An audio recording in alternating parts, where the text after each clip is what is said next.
Hello, everybody. Thank you for joining us tonight for our fourth annual wrap-up show for the American Crossword Puzzle Tournament. The obligatory "oops, there's an echo" is now over. It would not be a Ben Bath stream without a weird, awkward beginning. However, I see that my camera is on. We are, in fact, live on Twitch, and I see we've got a bunch of people pouring into the chat box. Thank you all for joining us. The opening screen was brought to you by AI, which was unable to make a not hashtag not a crossword. But anyway, thank you, AI, for that opening screen. I want to get right into the show. As some of you know, I can talk the paint off a wall. Let's not do that right now because we have an incredible slate of guests this year, all of whom were at this year's tournament. As I have indicated on social media and to friends, we've got, kicking off the show, tournament coordinator, and let's call him Hand of the King, as we say in Game of Thrones land, Michael Smith, who assisted very ably Will Shortz with the running of the tournament. Michael's popping on. After Michael, we'll have, hello, Michael. I'm just going to quickly run down my list. Tracy Bennett, fellow official of mine at the tournament, will join us. Solvers Alina, Abidi, and Peter Gordon. And then Paolo Pasco, our now two-time reigning champion, will be with us. Michael, your camera is on. And you know whose camera is off but is about to be on? Will Shortz, thank you for joining us. Yeah, let's start with Will, and then Michael will bring you in a few minutes. I was unable to get the crossword editor from Highlights magazine, so we're stuck with you. Will Shortz, good evening. How are you? Good to see you, Ben. I'm doing great. Had 2 hours of therapy this afternoon, and I skipped table tennis tonight to spend some time with you. Really flattered. I know it's an imposition on your time. You've been in the chat box here before, but this is next level to have you on the show. Really appreciate it. Didn't know until a few minutes ago you'd be joining us. So in the best possible way, we're taking a bit of a left turn from the way I expected to start the show. My goal for the evening, and particularly with you, is to talk as little as possible because everyone, and including me, wants to hear from you. Will, let me take a breath. How are you feeling, and how do you feel about this year's tournament, for starters? Well, I feel great. And I love this year's tournament for so many reasons. First of all, it was so big. We have a record number of contestants and over 1,000 people altogether. Every single puzzle was in the tournament was good. There was a great playoff with literally a split second uh, difference between second and third place in the finale. And I thought David Klong's performance on Sunday morning was spectacular. And the Friday and Saturday night programs were good too. So I just felt wonderful about this year's tournament. There's a lot to be proud of in general, but yeah, this year's tournament was a hit from top to bottom. I mean, from the emotional lift everybody got just in the room and in the lobby, or rooms, I should say. Yeah, this thing was a home run, big hit, and for those who played remotely and who watched remotely, there was a lot to like. We could go into any of the things you mentioned or various other things that are on my mind, but first and foremost, let's get to a topic that a lot of people have been asking each other about, and several people have asked me to get into, not knowing that you would be here, which is that the tournament, as you just alluded to, has gotten so big, it is straining the square footage limits of the Stamford Marriott Hotel. Where is the tournament going? I understand that, well, I'll let you speak to how quickly it sold out this year. The questions are obvious. What's next for the tournament, and or what possibilities are on the table? Right. So Michael and I are exploring options for next year. This year, the registration opened as usual on January 1, and it became full on January 15, which really is not a good thing. I would like as many people to be able to come to the tournament as possible. Before this year's tournament, I explored options in Hartford for next year, and I won't go into reasons why I don't think that's going to work out. Michael is exploring options in Philadelphia, which to me is more appealing. That's a little more of a central location, and it has an international airport with many flights to different places, so people who are outside of the Northeast could conveniently come to Philadelphia. And we're still considering the Stamford Marriott next year. That's where the tournament was founded in 1978, and everyone I think likes the hotel and they like us and they know how the tournament is run, they just turn the hotel over to us for 3 days, which is very cool. So what could I hate to turn people away though. Here's one option we're considering for next year. That is the pavilion where we have our reception on Friday night and the puzzle marketplace on Saturday would become part of the tournament where we would set up tables and chairs there just like in the other rooms. And we could add 150 or so contestants if we use that space. And the big um, perhaps problem there is when people finish a round early, currently they leave the ballroom to go talk with their friends about it, and we wouldn't want a lot of noise in the pavilion as people leave the ballroom. So one option would be for the restaurant at the hotel to become the meeting space between rounds. So you wouldn't go out into the hallway, you would go into the restaurant to talk. And that would be a way to perhaps get another 150 people to the tournament. And one other option we are considering, I guess, is to have a second location, like at the Stamford Hotel, which is a mile away. We would rent their ballroom, and we would have two locations for the tournament, one at the Stamford Marriott and one at the Stamford Hotel, which would be connected by live stream. Those are our best options for next year. Well, and I assume so that those people wouldn't feel left out or secondary. You would be frantically running back and forth between the two hotels. We would do our best.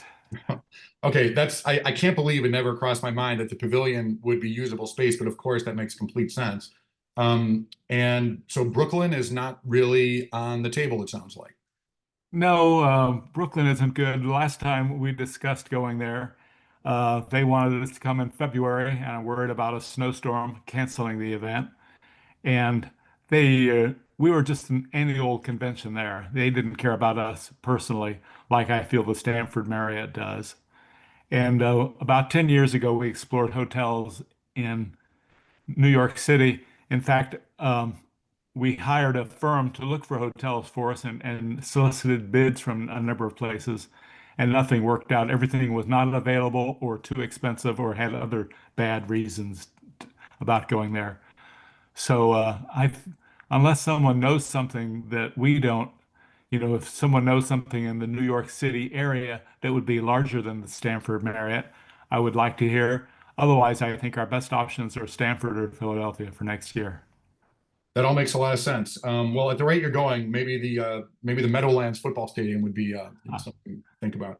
No, this is the tournament is gotten so popular and so successful. I don't know if it's internet driven or if it was the crossword explosion during the COVID pandemic, but it's I guess it's a good problem to have. There was a time when I think the wordplay movie, with gasoline on the fire, and you quickly outgrew Brooklyn, and you're kind of back where you were, low those years ago. It sounds like. most people who come once want to come back because it's such a good event. So that's one reason for the increase. And I honestly think part of the increase in interest is the popularity of the New York Times crossword and the whole games department, which is, I hear from so many people that I would not expect are games or puzzle people who are doing Wordle and connections and strands and the other Times games. So I just think there's a general increase in popularity of puzzles in the country. It's incredible. I mean, among, those of us who are in this world travel among puzzle people, but obviously it goes across all silos, categories of people. It's everyone is doing Wordle. I mean, non-puzzle people, a lot. I mean, Bloomberg is rolling out products. LinkedIn, our friend Paolo, who will be on later, is now the LinkedIn games puzzles editor. But yeah, it's incredible for the newspaper. I mean, it is become huge business. I don't need to tell you that. Okay, I don't know. Man, I'm looking down my notes here. There are so many things that I could ask you. Before we'll bring Michael Smith in momentarily, who is your coordinator. But just while I have you on, any particular either memories from this year's tournament or a past tournament that maybe you haven't said publicly? I know you get asked a lot. You get asked the same questions many, many, many times, both in interviews and from people. Anything come to mind that just sort of strikes you as, wow, this happened, or oh, that person? Well, I was blown away by David Kwong today, and I've known David for more than 10 years. Once he came to my table tennis club and just did tricks, just did magic for my partner and me at the club. So I've seen him close up, I mean, literally just a few feet away. And I've seen his performance many times for the Enigmatist, but I just thought he was amazing. And for next year, well, David's going to be a tough act to follow, but I have an idea for next year that I think could be very good too. I'll just leave it at that. David Kwong and his heretofore unknown twin brother doing a show. That would be amazing. No, I saw the Enigmatist here in Chicago at our Shakespeare Theater. He was incredible. He actually performed maybe 2009, 10, 11, somewhere in there. I blogged about it. I just reread my blog entry. As I said in that story, and I stand by it, from the back of the room, I couldn't get every nuance of the magic he was doing. His crossword stuff on the big board is incredible. But then afterward, I saw him do close-up magic, as you just did, and his skills are dazzling. Also a very good guy. Let's bring Michael Smith in. Michael, please jump in. Michael is the tournament coordinator, which is, I don't know, is it fair to say that you're Will's right-hand man at the event? That's fine. Will skipped his table tennis. I just got off of the soccer pitch, and so that's the real me. But no, it's really great to be involved in this. I would have to say that I, like many people, when I saw the documentary Wordplay almost 20 years ago, I didn't see it when it first came out. It brought me into this world, and I don't want to leave it. These people are great contestants. The people who are judging, the people who are running this event, make it all worthwhile. It is a highlight of the year for many, many people, and I would include myself.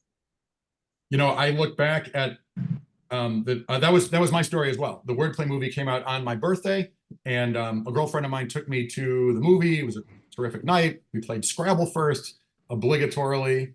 I got a bingo that night. I also put down all 7 of my tiles. No, a lot of fun, and terrible. So what's funny though, I mention it because I looked back at the tournament website from my early years there, and I saw Michael Smith's name among the list of judges from like 2011 or 2009, I forget which. So this was not your first rodeo. No, it wasn't. And the work that I do is really for the community. Working with Will is absolutely fabulous. He's a great mind and a great leader. But we have been exploring options. He mentioned that we had been to New York City together, and I don't think that we can charge $309 a room for contestants and expect that we'd have the space for more people, but we wouldn't have more people. So there's a balance of what we're doing. I would say that, as Will said, if anybody has any ideas, right now the Stamford Marriott Ballroom has about 9,000 square feet, and we need double that. We need about 18,000 to 20,000. And Philadelphia has a couple of places that have that capacity. And I'm working with the Philadelphia Convention Bureau, who was trying to support us in getting out an RFP that would include not just the city, but some of the immediate suburbs, so that we could take advantage of the Amtrak and the airport and the buses that come into Philadelphia. It's a more affordable place, but to be honest, the Stamford Marriott has a lot going for it when it comes to pricing. So that is really what we're working on. We have some options out there, and we're working diligently to get it all together. Part of this is doing the analysis, getting the spreadsheets together, but we're going to do something that increases our attendance next year, no matter what we have to do. I'm glad that you're so aggressively and, let's say, attentively pursuing the options. You're forward thinking. I'm not sure how far in advance you must commit yourself to a contract with this or that hotel, but I feel like we're in good hands. I mean, all these issues are very much on the table, and I like the creative thinking that you're like applying to it. Just a thought popped into and out of my head, something you were just mentioning. But yeah, I mean, Philly sounds like an interesting option. Oh, I remember. I wanted to say to folks who are watching, those in the chat box, please feel free to ask questions in the chat. I'm trying to keep an eye on it, although I'm also trying to listen to Will and Michael's and our soon-to-be guests' answers. But my beautiful assistant, Ben Zimmer, will text me if I miss an important question to put forth. Also, our upcoming guests are keeping an eye on the chat, and some of them have Twitch accounts as well. So feel free to chime in. The cat's out of the bag as to who you are. So Will and Michael, so the two of you are like a sort of a duo running the event, but of course you have like an army of what's now like over 100 volunteers.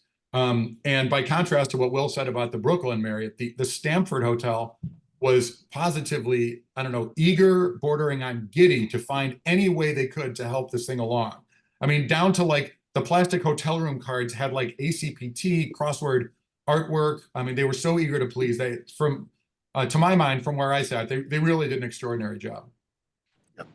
We've worked with the people for many years, and it is a mutual admiration society. Will started all that work and got it going, and so it was easy for me to step in. I would say in defense of Philadelphia that Will knows Philadelphia as well, because we used to run the Sudoku tournament in Philadelphia, and we had some of the World Games events there as well. So we know Philadelphia has things going for it, but it would be hard to replicate the staff at the Stamford Marriott. But I have a feeling that we could train them, Ben. We'll put you on them, and you'll convince them that that we're great people. Well, compared to many of my fellow officials, I'm like a beginner. This was only my third year, but let's talk about the officials for a second. To my count, I think there were over 100 officials this year, which is just remarkable. And so Mike Nothnagel was the head official in terms of like strictly the tournament, qua tournament, as we might say in law school, the actual grading and collecting of papers and moving the parts physically, the scanning room.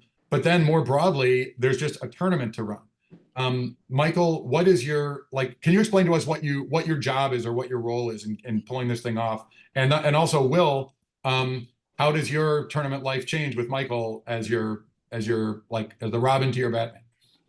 I'll let Will start.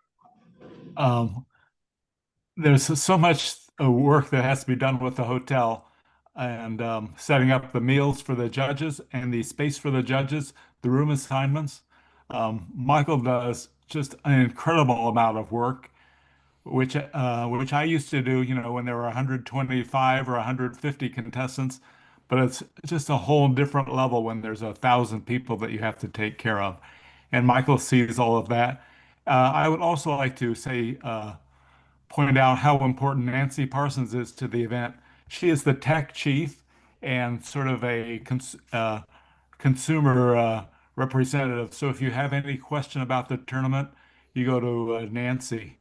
So I really think the three of us there's lots of important people, but it's Nancy, Michael, and myself who oversee everything. I should have mentioned Nancy's name by now. Her job is a 12-month job in the sense that she's sort of the public-facing representative. I know she quickly and ably responds to emails throughout the year. My first year as an official 2 years ago, I was actually in the tech room or scanning room, and Nancy has that thing running like a Swiss watch. It's unimaginable to the average contestant how much goes into it behind the scenes, starting with physically scanning thousands of puzzles. Michael, let me turn to you. You were, I don't think you had a chance to answer my last incredible Pulitzer-worthy question. Well, there are things going on throughout the year. Right now, we are looking at places to be, but the actual work, most of the work, starts for me in December, because that's when I go ahead and start making sure that all of our judges are returning, and that's a great deal of email.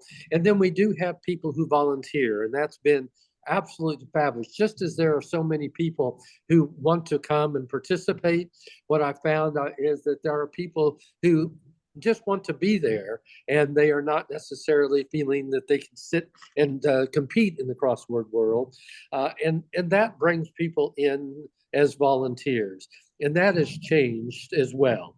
We have people who have been doing this in the judges' room that have been doing it for 20 years or more, and we have some people who are 1 year. We have need for runners, the people, those wonderful children who move the puzzles from one place to another. We haven't automated that yet. I asked AI how to do it, and they no answer as to how to do it except throwing manpower at it. The assignments to make sure that there are people in every room to lead the room, to collect the papers, to time the papers, and then to make sure there are people who can score the paper, and there's training involved in that. And there's just the movement of the puzzles from, I would say that when I first started doing this job, when we were 400 and we're now at 1,000, you can see that that becomes exponential. There's a point in which you don't just do more of the same thing. You have to automate what you can, and you have to delegate to people. So it's all a process, but the people who come to this tournament, the people who volunteer are smart people. And I did have an answer to a question earlier. I have a friend who teaches sociology at the University of Pennsylvania, and he said that the explosion of games and the popularity are people just don't want to read the news anymore. And so we are the alternative to that. And I think for the next 3 years, we could find a hotel room or a hotel ballroom that has 50,000 square feet, and we'll probably be able to fill it. Yeah, and when that happens, I hope that we can get everyone registered to vote in time for Philly. Maybe we'll do it in November.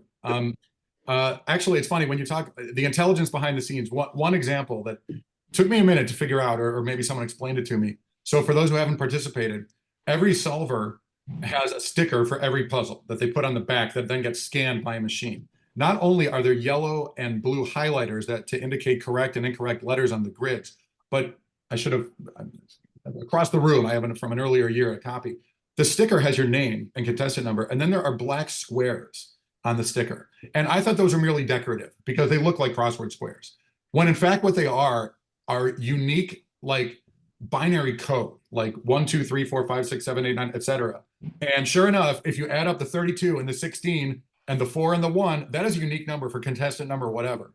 I mean, just the sheer intelligence behind the scenes is crazy. Will, there was a time when we weren't using stickers and machine grading. Didn't you used to stay up all night grading the papers? The very first year, we had only 149 contestants, but we had about 8 judges, 4 of them who went to bed at midnight, and we didn't even start judging until 11 o'clock on Saturday night. I remember on Sunday morning, there were 4 of us who were still awake, marking papers, and we literally had a calculator where we were adding scores to find out who would be in the who was going to win the tournament. It's Those wild. were the days. Yeah, and in your, I didn't realize it was that large in your first year. I mean, I think it was, I want to ask you to repeat many of the those who are interested in origin stories can check out the live stream from the tournament weekend where Will explained how when the tournament started, there's someone called Eugene Maleska at the New York Times. These are well-known or familiar stories to those who have like walked these paths. But I didn't even realize it was so big in your first year doing it.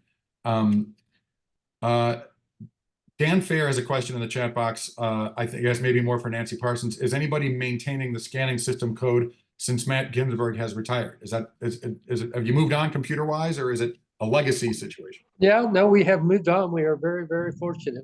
We have an expert who has gone into the code, and I get to tell the story about it.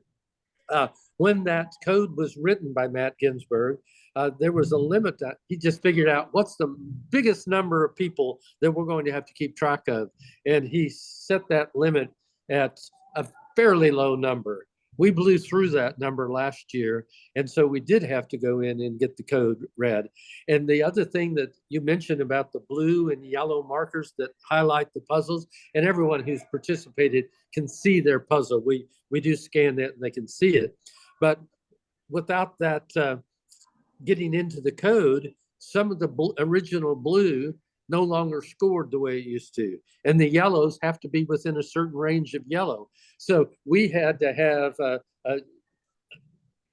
very good person who came in and worked with us. And well, you know Jim, but and his wife were both been very helpful in that back room. So that hopefully answers Dan's question, is that the code has been maintained. It's had to be upgraded to various versions of Windows because, again, when the code was written, it was saying, let's try this out. And now it has evolved. And it's being, parts of it are being rewritten into C+. And I may be wrong about it, maybe C++, but it is being rewritten so that the parameters are able to be maintained on an external table rather than the original way of being hard-coded. A moment ago, Michael, you alluded to the need for a lot of volunteering help. Earlier today on Facebook, I asked people what they'd like to hear you speak to, and not knowing that Will would be here. Somebody asked, you've spoken to this to some degree, but somebody said, are there ways to get involved as a volunteer? Having been a judge this year, I will say that there was a polite reference you made to en masse to all of us on the first night that you had to turn away all kinds of people. I don't know, 100 or more people who wanted to volunteer. I took that as a polite way of saying there are plenty of people who can fill your seat. So I had big plans for like a dice game in the alley and like maybe start a fist fight with Tracy Bennett and I like to throw it around, but I tightened up my game. So is there a more specific answer to the how can I volunteer question? Well, my email address is on the ACPT website, msmithacpt@gmail.com, and writing me and telling me a little bit about yourself, because we do need volunteers who are computer savvy. That's one category. There are people who we like to use who know crosswords and have an idea of what's going on. So that's helpful skill set. And then we're looking for young people to be able to go and collect the papers. So what we're looking for is people who can write to me and say, hey, here's what I've done in the past. And there are other crossword tournaments. This happens to be the biggest and most famous, but there are skills that you can develop by working at some of the other crosswords. So that's how I receive those requests. I work with them, I correspond, and I get some of them passed on from Will. So I always, if Will says, hey, this person's available, that's a pretty good reference too. Yeah, good enough reference for government work. Let's turn back to Will.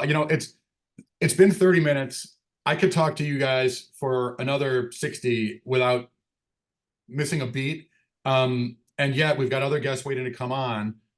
Chat box, please feel free to throw questions in. I don't want to impose too much on Will or Michael. And yet, even after they turn their cameras off, they're obviously not only welcome, but very encouraged to stick around and take questions in the chat. Last year, this thing went super long. I think we want to try to keep this to a tight 4 hours. So I do want to keep it moving, but before we move along, Will and Michael, first of all, thank you. A big thank you to both of you on behalf of so many people. As I've said elsewhere, the tournament is a lot of things to a lot of people. It is sort of a combination love fest, first and foremost, just uplifting friends gathering. Frankly, a bubble in which we can dwell on a topic of common interest to the exclusion of the outside world, which in these times I think was welcome. It is an industry convention. It's a marathon. It's a Super Bowl. There's live video. It's more sophisticated than ever. People play for all kinds of reasons. They might want to get a personal best. Much like a marathon, there's only a small handful of people that realistically can win, but people have all kinds of reasons for going there. I had so much fun, not even competing, but just being an official I'm sorry if the secret's getting out, but being an official is an awesome way to experience the tournament. Let me take a breath. Will Shortz, any broad thoughts on the tournament, either this year's, the arc that has brought you to now, satisfaction-wise, emotionally, or looking toward the future or otherwise? Everyone talks about how nice crossword, how nice the people are at the tournament. So I wonder, does the crossword tournament attract nice people, or does the tournament bring out the niceness of people? I'm not sure, but it's just a great bunch of people to hang out with, and that's the biggest reason I started the tournament. Well, it has paid off a trillionfold. I mean, people in the chat are saying as much. I think we've all seen how nice, smart, interesting, sort of categorically crossword people are, as you have said and interviewed in the past. These are people who have flexible minds, who are curious, who tend to be, intelligent, et cetera. And what a luxury and what a privilege to have so many of those people under the same roof. And for everyone who was there were a great many who wish they had been there. Michael, similar question for you. Any broad thoughts before we move on?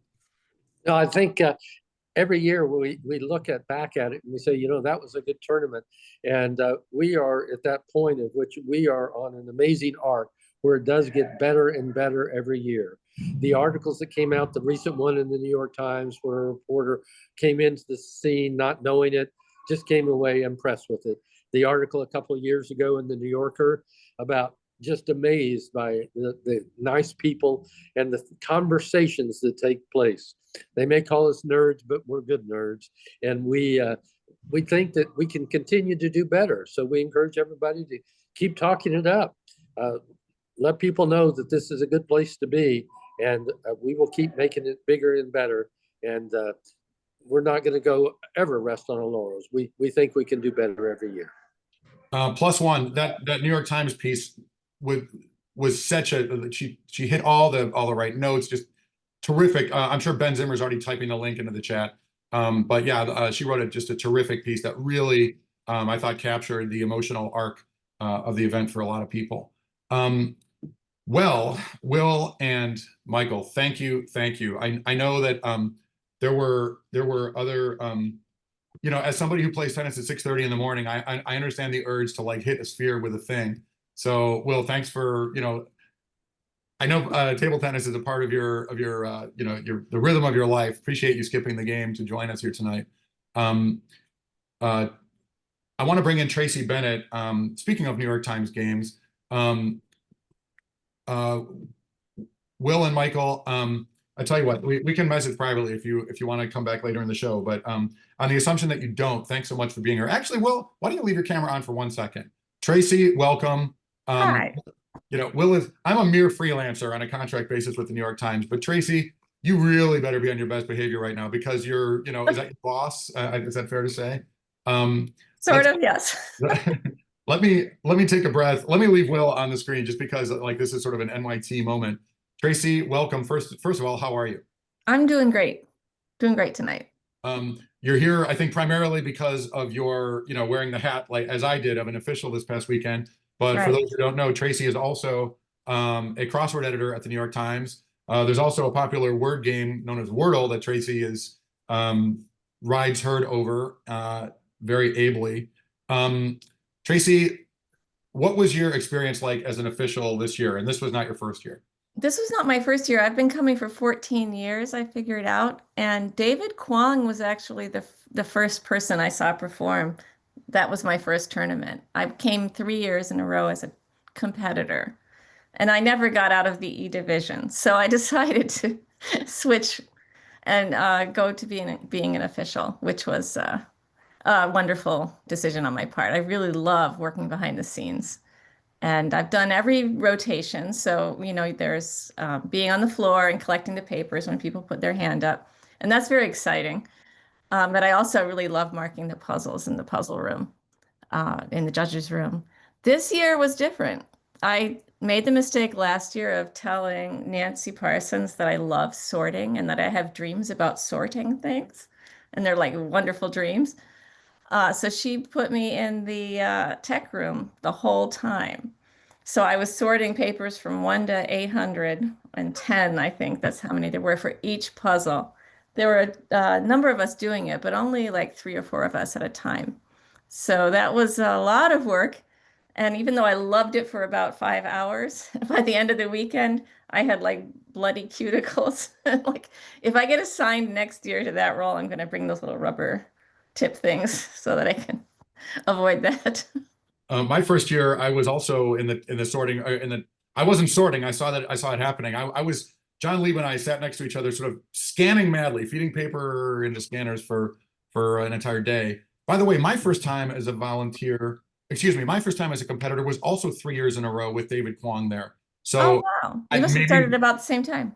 Yeah, maybe we were separated at birth, or maybe I knew you looked familiar. That must have been it.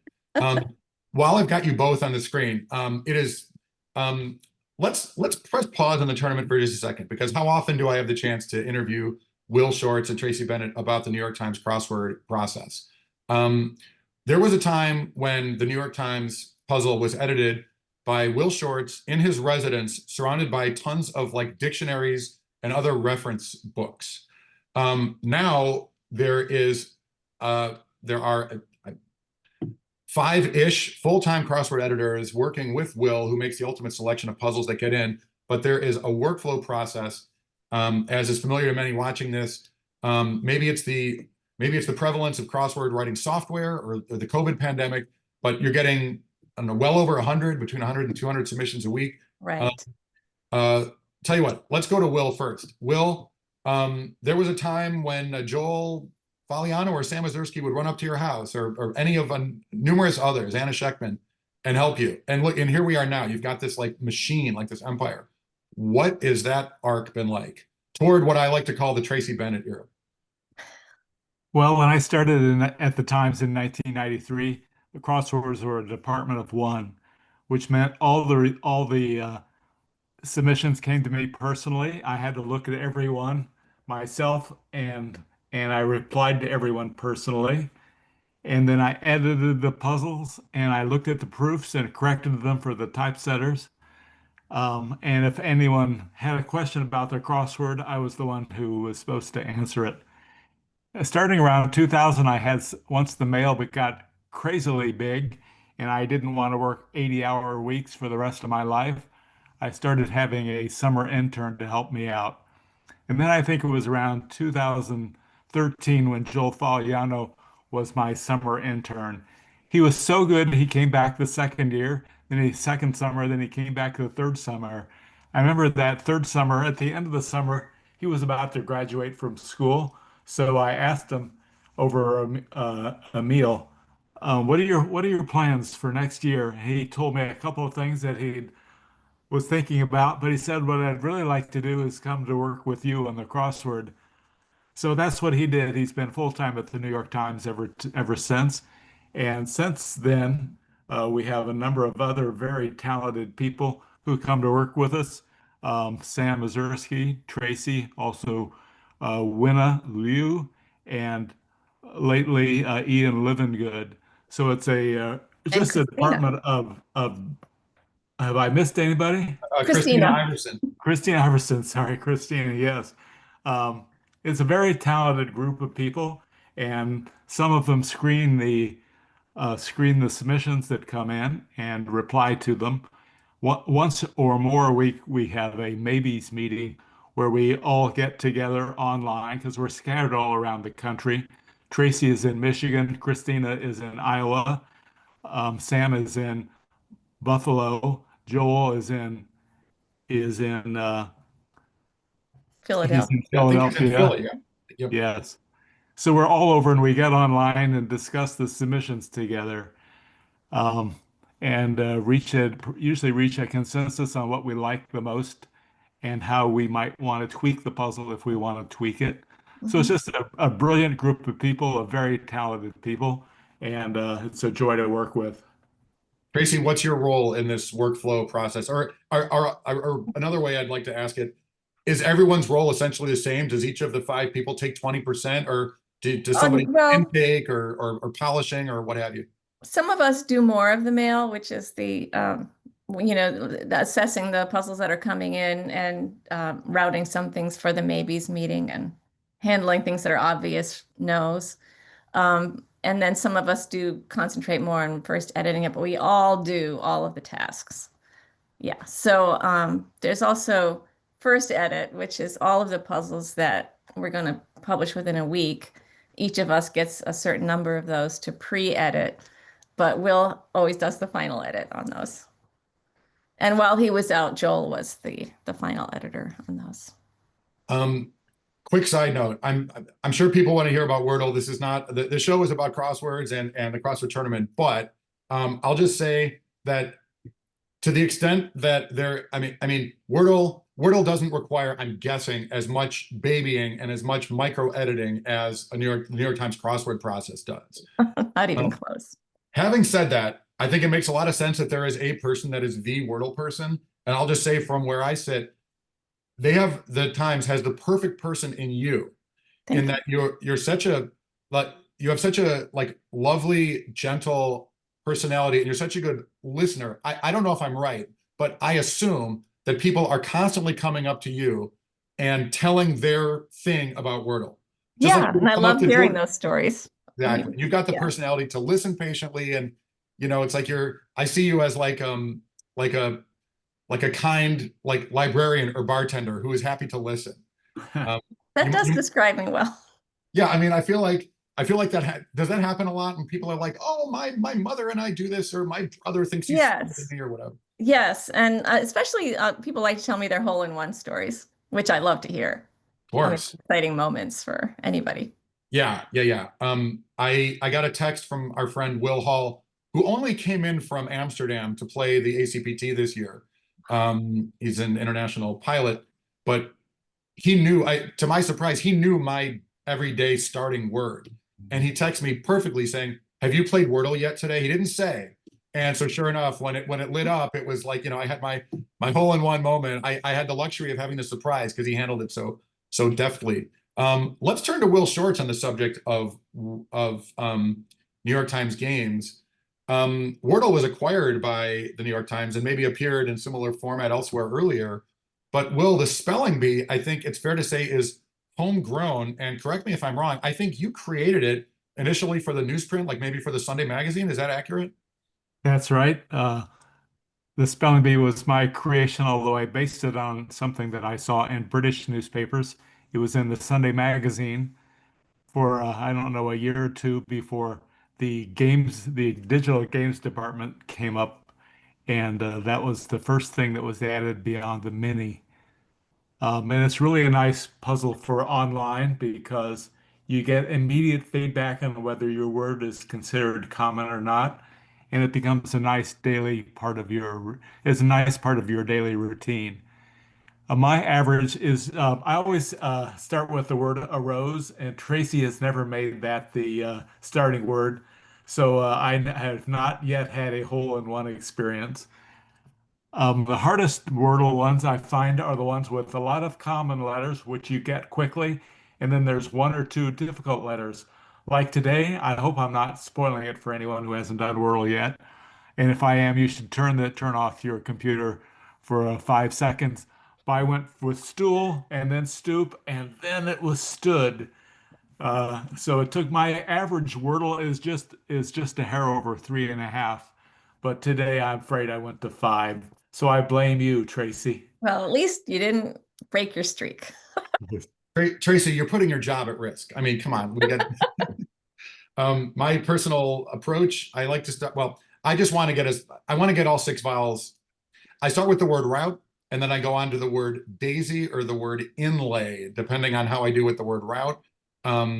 And I go from there. I feel like I'm lost in the wilderness. When people say they like the word adieu, and this just makes no sense to me. My goal is to get a 2, and I mean that, which is maybe vanity. I can't always do it, of course, or 3 necessarily. But anyway, so that's everyone has their own approach.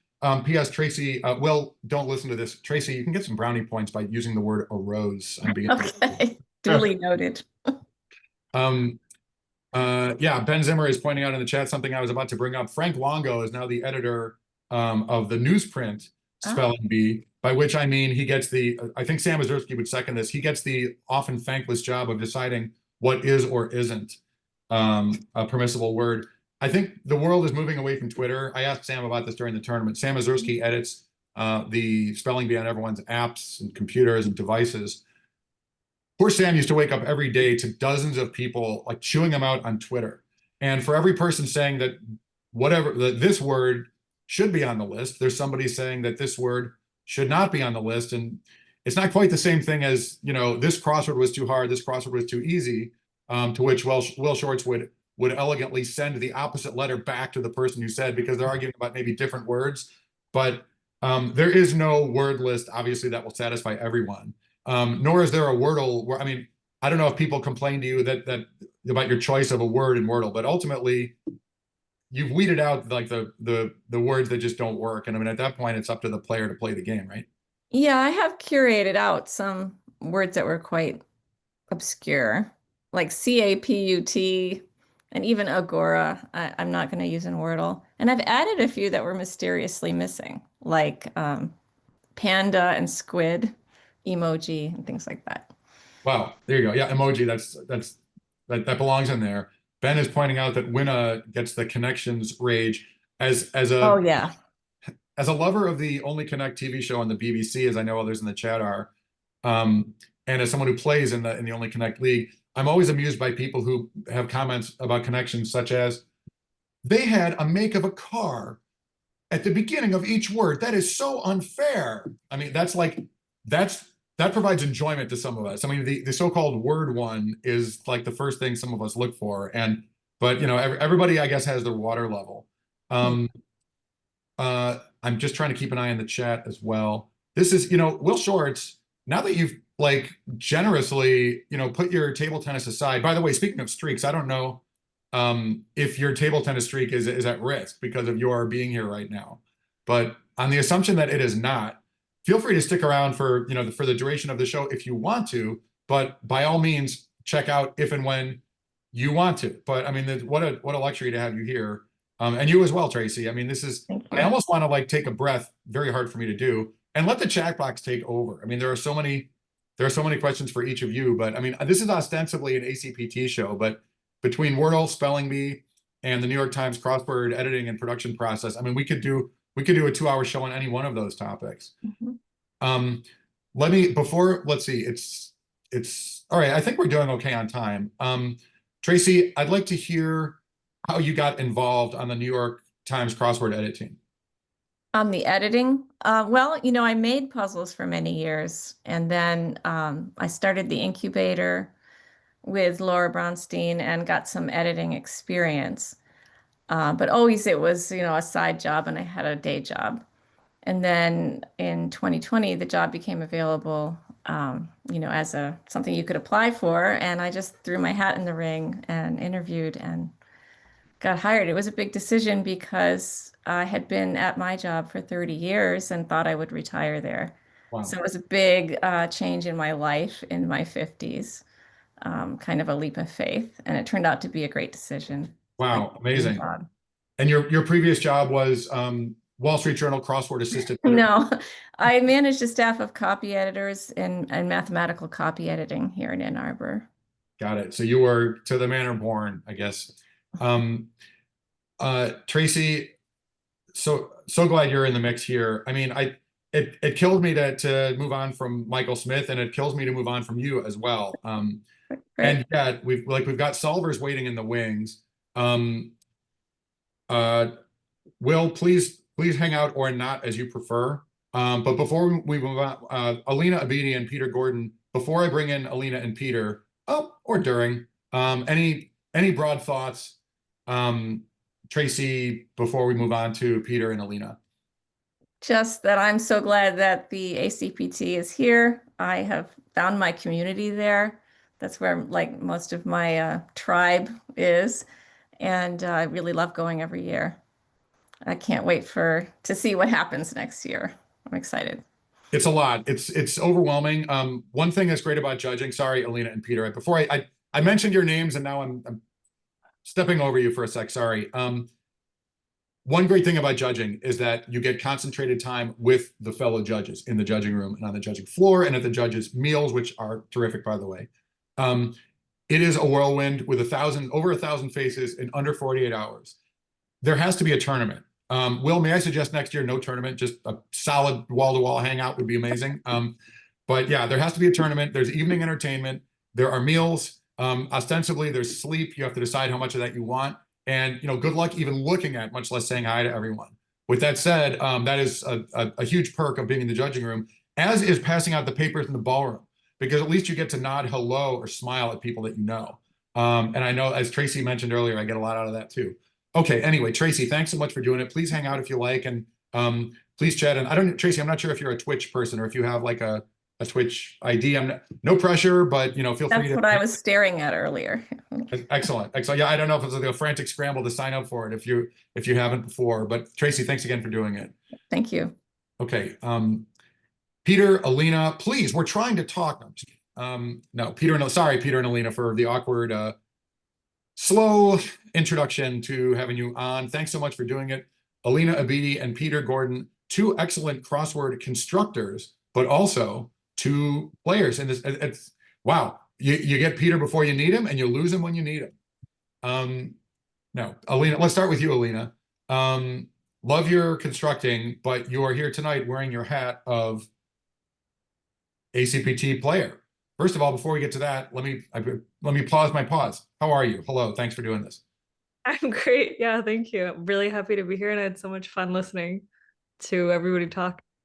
Yeah, I mean, killer lineup without Will Shortz. Killer squared lineup with Will Shortz. Will, I see Will turned his camera off. Will, thank you so much for doing this. What an honor and what a treat. Peter, hello to you as well. How are you? Doing good. Thanks for having me. Yo, please. So glad you were available. Thanks to you as well for doing it. Peter, this was not your first ACPT, and Alina, I tend to suspect it might not have been yours either. Fourth. Okay. And Peter, well, 44th? I used to be in the juniors, and in a couple of years, I'm going to be in the 60s. So it's been a while. You've been around the block. I've been a judge several times. I've had 5 puzzles in the tournament, including one year when I was participating and I got beaten on my own puzzle. That's on my list of questions for you, Peter. Yeah, it happens. I didn't have a specific memory of a Peter Gordon grid in the tournament, but you're such a prolific guy. You've had so many New York Times puzzles. You run Fireball Crosswords, which we'll get to in a second. I felt that the chance was approaching zero that you hadn't had at least a few ACPT crosswords that you yourself had written. You've had at least a handful, it sounds like. Yeah, I had some a long time ago, but I like participating so much that I don't want to write them anymore because I just want to solve them. I enjoy solving puzzles, so if I write them, I can't do that. Well, I'm going to pause that. I'm going to circle back to your experience as an ACPT crossword writer in a second. Alina, and the same question for both of you. Let's start with Alina. Does the fact that you are yourself a crossword constructor, did that make it easier? Does that make it easier for you to solve puzzles in general and specifically during the tournament? I think in general, yeah, there's like words that come up a lot when you're constructing, and maybe like if you don't know how to fill something because you don't know like the facts, you're like, well, this letter would fit really well here. But I think it also makes me like appreciate the themes more because I'm like, wow, like what an amazing idea. I wish I had thought of that. Like I feel like the ACPT themes are always like very fun. Like they're the most fun puzzles that you encounter, like very clever and like just cute themes. And are you in the habit of trying to go fast when you, again, Peter, you're next on this one, but quickly, Alina, are you in the habit of either trying to go fast and or using a pencil, or is this a departure from your solving life? I'm definitely trying to go fast and definitely using a pencil. I do the E thing where like instead of writing a normal E, you do it like a backwards 3 so that you don't have to, but it doesn't make a difference. I'm not very fast, but I have a good time. Yeah, and okay, so Peter, same questions for you. Amusingly, Peter emailed me earlier today. I hate speed solving. I don't do it during the. To me, it sounds to play in the ACPT and say that you don't like speed solving. It's like entering a pie eating contest and saying, you know, I really don't care for pie. No, if you love pie, why would you want to race through a pie? You exactly. enjoy it. That's the as Voldemort once said to Dumbledore, the old debate. You know, do we speed solve at the expense of savoring it, or is that just a way is a way to savor it that you like got a personal best like fastest time? But yeah, my goal always is just to get them all right, and I just solve it at my regular speed. I use pen like I always do. If I make a mistake, I cross it out and like write the new letter in the little corner where there's not a cross out. I do nothing different, including I don't go faster. And I enjoy the themes. If there's a clever theme, I get to look over the puzzle. I can put a check mark next to a nice clue if I like it, just because I like to do that. And maybe the judge will see it when they're grading it. But you know, just today I came across a quote from Will Wing when he was leaving the New York Times. He was the second crossword editor. He said, "Don't let it bug you if somebody else solves a puzzle in half the time you do. That person is probably one who gulps down a gourmet French dinner too." I'm not saying Paolo, you know, eats too fast, but I like puzzles, and if you enjoy solving them, why would you want to rush through it? I don't get that. Yeah, Fair enough. For those in the chat who don't know, T Racy is sorry to, if anyone has questions for a rare chance to ask questions of Tracy Bennett, TEERACY, that's Tracy Bennett. So for those who aren't clear on that, Peter, I like your approach of trying to do it correctly. I'm amused. Did you say you do? Okay, you do crosswords in pen. Do you do the ACPT in pen, or do you make an exception? No, I do it in pen. That's pretty great. So your goal is to be on the like post-tournament list of congratulations to the following 85 people who had no errors or whatever. Correct. Okay, got it. And Alina, you're flat out going for speed during the tournament, I assume.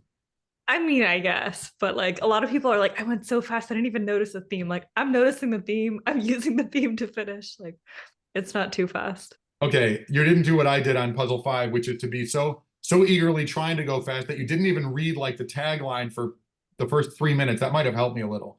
But yeah, I think I may have seen you in the ballroom at some point. Peter, I've seen you in wearing different hats over the years. We used to, and so when I started going, it was in Brooklyn. I was so-called part of the problem, not the solution, because I was one of the people who was attracted to the tournament by the wordplay movie, and it quickly outgrew Stamford. Peter, we used to play a game in the bar in Brooklyn, like a celebrity game that you had like written or created on our phones. A lot of fun. Always enjoyed that. And then Alina, I think you mentioned you there was a game that you were playing this year called. Well, people were like reminiscing about Peter's celebrity game, and we were like trying to play it. And then we had to do like something kind of similar, which was Heads Up, which was also very fun. We did a lot of like, you know, this game Heads Up. Oh, where you like your answer is visible to everyone, but you okay? When you mentioned Heads Up earlier today in an email, I wasn't sure, but yeah, okay, I got you. Right, so like people are trying to clue you to what your word is. Yeah, it was nice. I think it was like Saturday night, so it's just nice to like hang out and play with a lot of people that I don't see often. Yeah, that's Saturday night. While you were doing that, more or less, I was in the bar at that long table that's like sitting right on top of the lobby.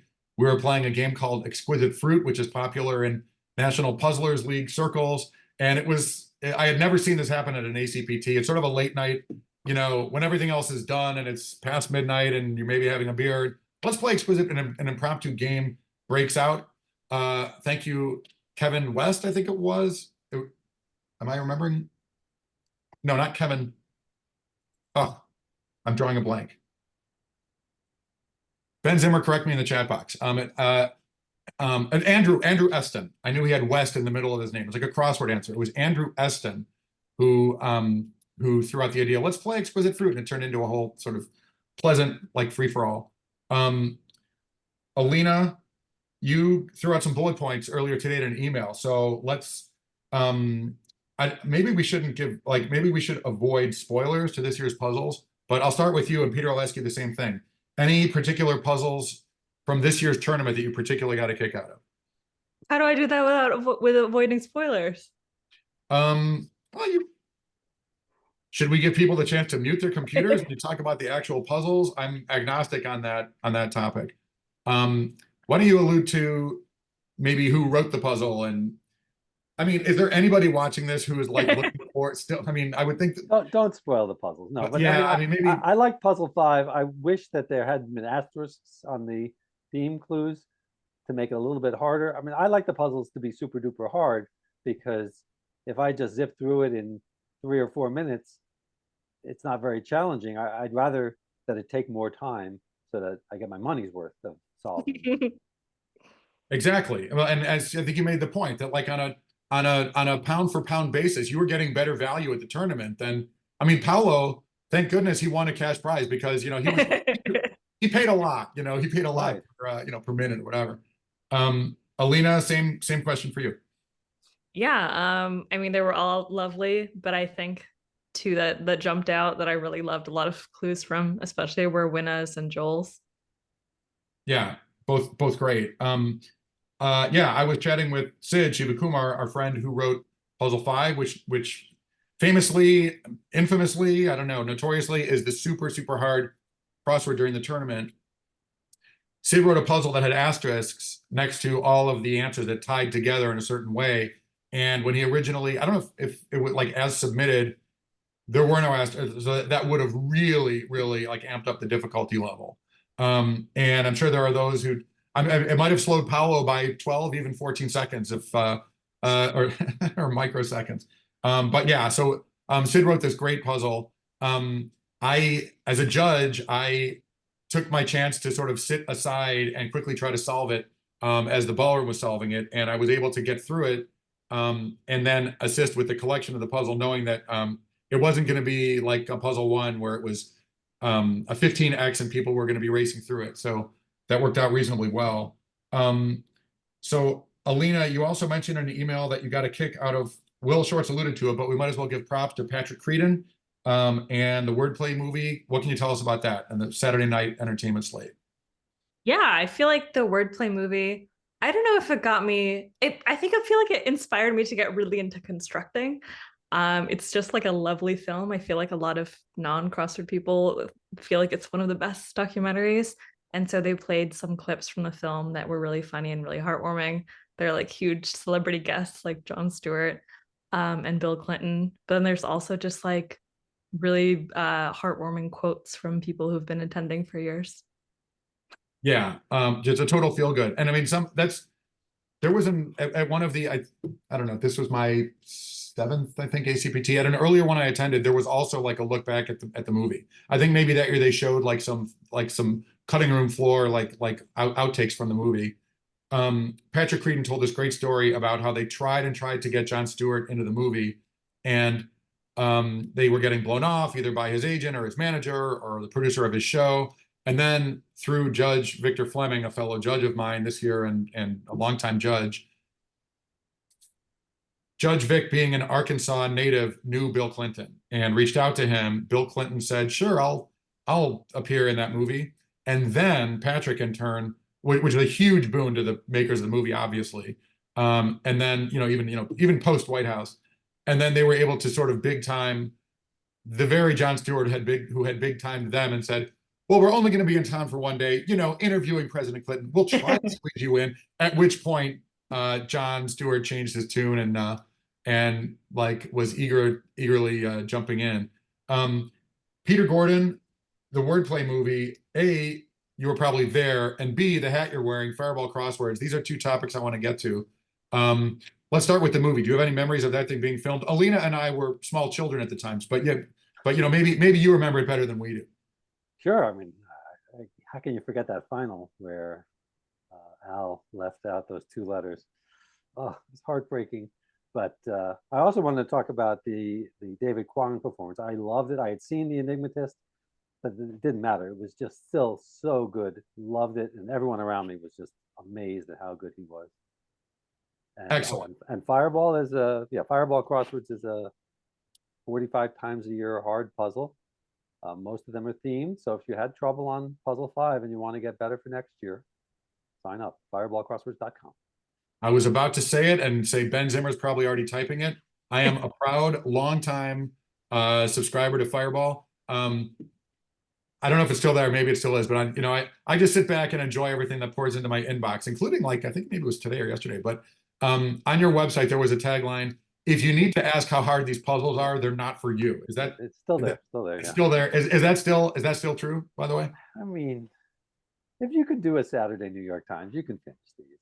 Yeah, and there are those asking who just may not be familiar. Peter is just such a terrific crossword writer, and when he's not writing Fireball, he's bringing in also terrific writers. And one thing I enjoy, including I guess next week, there are frequently contests where you don't need me to talk about that. You know a lot more about than I do. Tell us about the contest that you run. Yeah, so every 4 weeks there's a meta puzzle where when you're done solving the puzzle, it asks you, what country or what U.S. president or what something is hinted at by this puzzle, but it doesn't tell you how the puzzle hints at the thing. So you've got to figure it out. It's what Matt Gaffney does every week on Matt Gaffney's weekly crossword challenge. I'm sure Ben will type in the link for that too. And the Wall Street Journal does it every Friday as well. Yeah, contest puzzles are very much becoming a thing. I guess we have to give props to Matt Gaffney. I don't remember that being his is weekly and he's been running it forever. So I don't know. I mean, Mike Shank runs one, or I think Matt writes one in the Wall Street Journal, but I feel Matt writes every other one in the Wall Street Journal, and then Mike writes the other ones, although sometimes I write them and occasionally Patrick Berry. So that's what those are. And I also wanted to talk about Wordle for a second. I have not gotten my hole-in-one. I start with the same word every day, and I'm not going to say what it is, so because I don't want to influence anyone. But I'm going to keep going with that word, and I know it's going to come up someday. Yeah, I mean I love it. You don't want to nudge. You don't want to I don't want to. When I get it, I want it to be fair. I don't want to be Exactly. because Tracy heard me. I Exactly. felt sorry and put in panda. It's not panda. Exactly. It's pandas, which is so sad that you don't know how many letters are in that word. No, Peter, that exactly. You don't want to move the needle. You don't want to put a thumb on the scale. Someday you're going to have your day. I think isn't it a matter of time? Like inevitably it's Yeah, your but there's still turn. about 4,000 left that it could take. Exactly. Every morning I get disappointed when that first one flips over and it's not green. It's the creator of Wordle is a software writer named Josh Wardle, Wardle. He spoke at an earlier ACPT, excuse me, a couple years ago, and I think he mentioned that it was a labor of love. He wrote it for his girlfriend initially. She was the only Wordle player for I think months at the outset, and in an O. Henry-esque reciprocal labor of love, I think she picked the 11 or 15,000 words that she considered fair game and weeded out the dross or whatever. By the way, dross, terrible first guess. By the way, don't Peter. I hope that's not your word. Not saying. But yeah, it's funny. It's hard to get a hole in one on a golf course or on a Wordle board, but there are just so many people playing golf and Wordle that on any given day, somebody is going OMG. But the true OMG would be that if none of the millions of players hit upon that word. So Peter, just don't miss a day, and you're as Ben Zimmer's favorite band, the Spice Girls, once said, your time is gonna. Oh no, that was Led Zeppelin. Peter, your time is gonna come. Alina, I'm curious. I mean, not to dox the details of your life, but you're in very good company as, let's say, a young but a member of the New York City crossword scene. Well, you're a young New York City resident, but being a crossword person, that puts you into this, it blows my mind. There's this large and quickly growing cadre of people in New York. I'm like some grandfather saying, do you young kids hang out? Or but it's a thing, right? I mean, aren't there isn't it a thing? Yeah, very much. And crosswords are definitely a big part of the reason that I moved to New York. There's a huge crossword scene, more so than many other places. Although there's people in the Bay Area and there's people in Ontario, Canada. But yeah, there's a lot of great events happening in New York, either crossword or crossword adjacent. Just last night, Malika Honda had a crossword presentation at actually a speechwriters comedy show. And so me and Paolo and Adam Aronson went to that, and it was really cool. And she just talked about crosswords. I love that. I've seen you and Adam and Paolo socially around town a few times, and I love that. Like me, the three of you are alliterative, and you're way before your time. As a little kid, I used to watch Casper the Friendly Ghost, a cartoon, and there were what they called the ghostly trio. And for whatever reason, that pops in my head when I think of the three of you, this power triangle of just great people who I really like. Peter, you are also a New York area denizen, long time Long Islander and long suffering Mets fan. But I feel like you and Will Shortz. Wasn't that long ago. No, that's true. That's true. But you, I feel like you're one of the OGs. I mean, let's actually, I want to circle back to that. I want to circle back to the New York. Well, I won't tip over the punchline. Where did the Fireball crossword get its name? I want to hear about the New York Sun. So, back in when was it, 2002, there was an article in the New York Times about a new newspaper starting a broadsheet in New York to be called the New York Sun. And in the article, they mentioned the managing editor's name. So I contacted him and sent him a crossword that he could run on his first day of the newspaper, where the first long entry was "Here comes the sun." And so I had an interview and got the job and did that for 6 or 7 years. And then the paper folded, and I had been working ahead. So I had, I don't know, 6 months worth of puzzles left. So I decided to try to get people to sign up to pay for them, and I would email it to them, and that worked. So then I started a independent pay-to-play crossword, and I had to come up with a name, and asked people, I wanted something to do with the sun. And so I asked around and told people that if you come up with the name I use, you get a lifetime subscription. And Trip Payne came up with Fireball. Well, It's perfect. You know, it's funny. My first New York Times puzzle. I am not putting myself in the same category as either of you. I mean, it's been I don't know, a decade since I made a 15x puzzle. So I am no constructor. Actually, I recently wrote a 21x, but it was like all black squares except for like a little 3x3 in the middle. So I don't know if it counts. But no, my first New York Times cryptogram was Beatles related. Will Shortz wanted the word I and the word A in the first puzzle to make it as easy as possible, particularly because there were no instructions. It was just like, here's this weird alphabet soup. So the answer, I think, was, going from memory, the answer was, I asked a friend to name her favorite Beatles song, quote, she said, she said, she said. So, I mean, not breaking any records with that, like, I don't even know if you would call it a joke, but like the weird repetition of the words was something that Will and I were pleased with, and you know, we were often like running from there. Well, let's see. We had Will Shortz and Michael Smith on, and I think we've now officially had you two on for roughly as long. Let me just add one last thing. So when that first New York Sun puzzle ran, there was that little box in the corner for the answer to the previous puzzle, but I had nothing to put in it. So what do you do? But then we realized that the New York Sun existed back in the 1950s, and there might have been a New Yorker out there who had been saving the puzzle magnet, you know, with a magnet on their fridge to check the answer for 50 years. And I felt it was my duty to give them that answer. So we hunted down the microfilm and printed it out, and then we had to solve it, which was not easy, but we got it and put the answer in. That is classic Gordon. I think it's fair to say. Like, Peter, love your sense of humor, love your like sort of puckish subversive take on stuff. The same thing happened to me. At some point I Googled New York Times cryptogram, shockingly, and there was some like New York Times cryptogram activity in like the 1930s or something. So, you know, much like let's say Wordle, it's, you know, it may have pre-existed, but it's in its own like sort of incarnation in the New York Times. Yeah, I get a kick out of, well, I didn't know Trip Payne. I'm glad that, you know, we give credit where it's due, but I get a kick out of the fact that your Fireball crosswords are named after the New York Sun, and a sun is a fireball. The first day of our new puzzle section, which was April 20th of 2020. Yeah.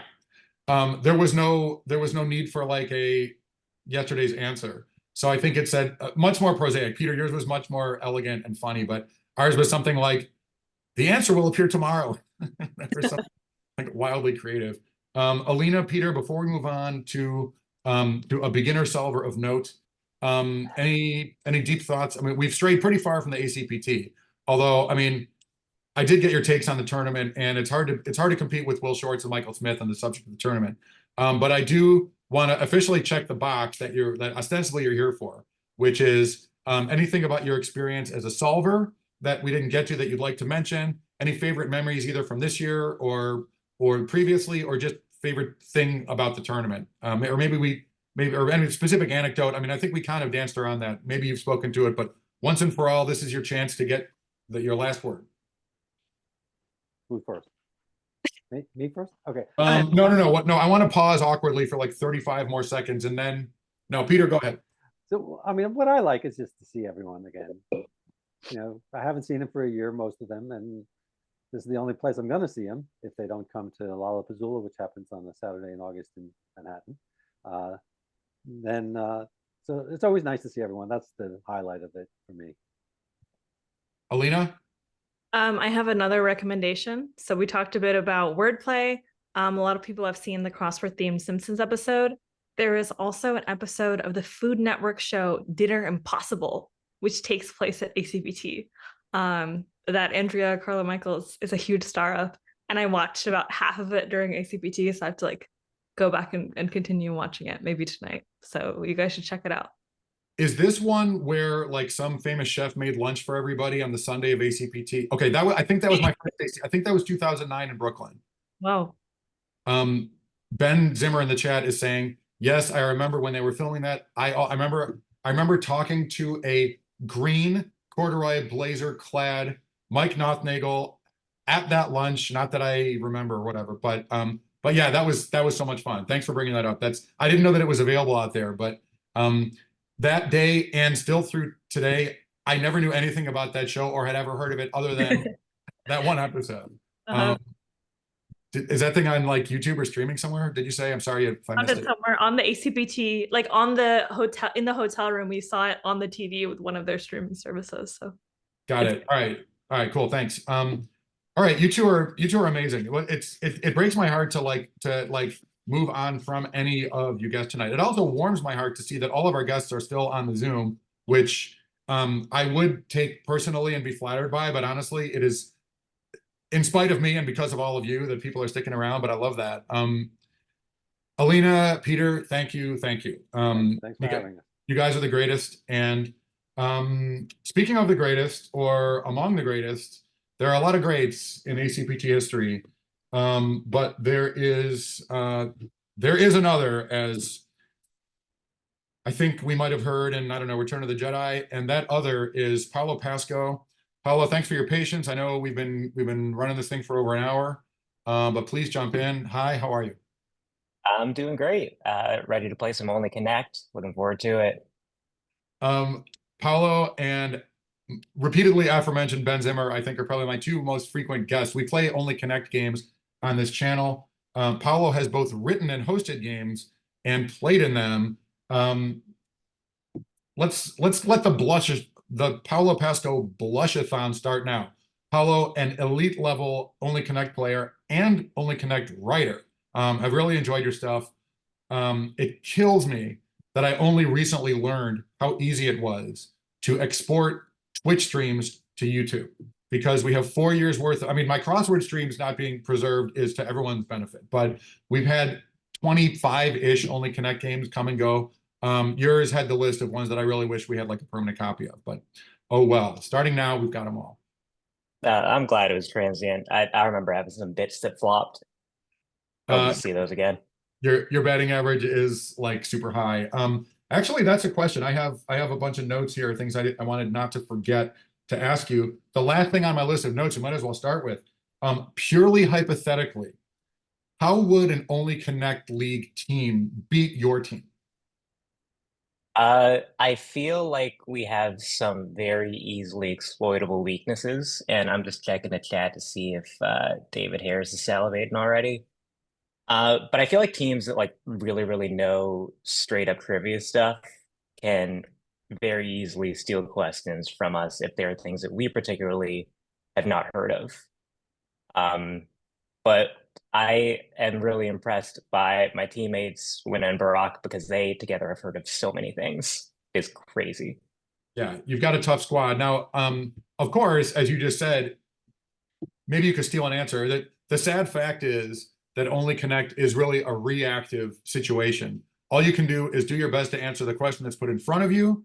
There is a big luck factor, is if there's a question that you could crush, but the other team gets it, too bad. And then on the wall, you're left to your own devices and you hope that you do better than the other team.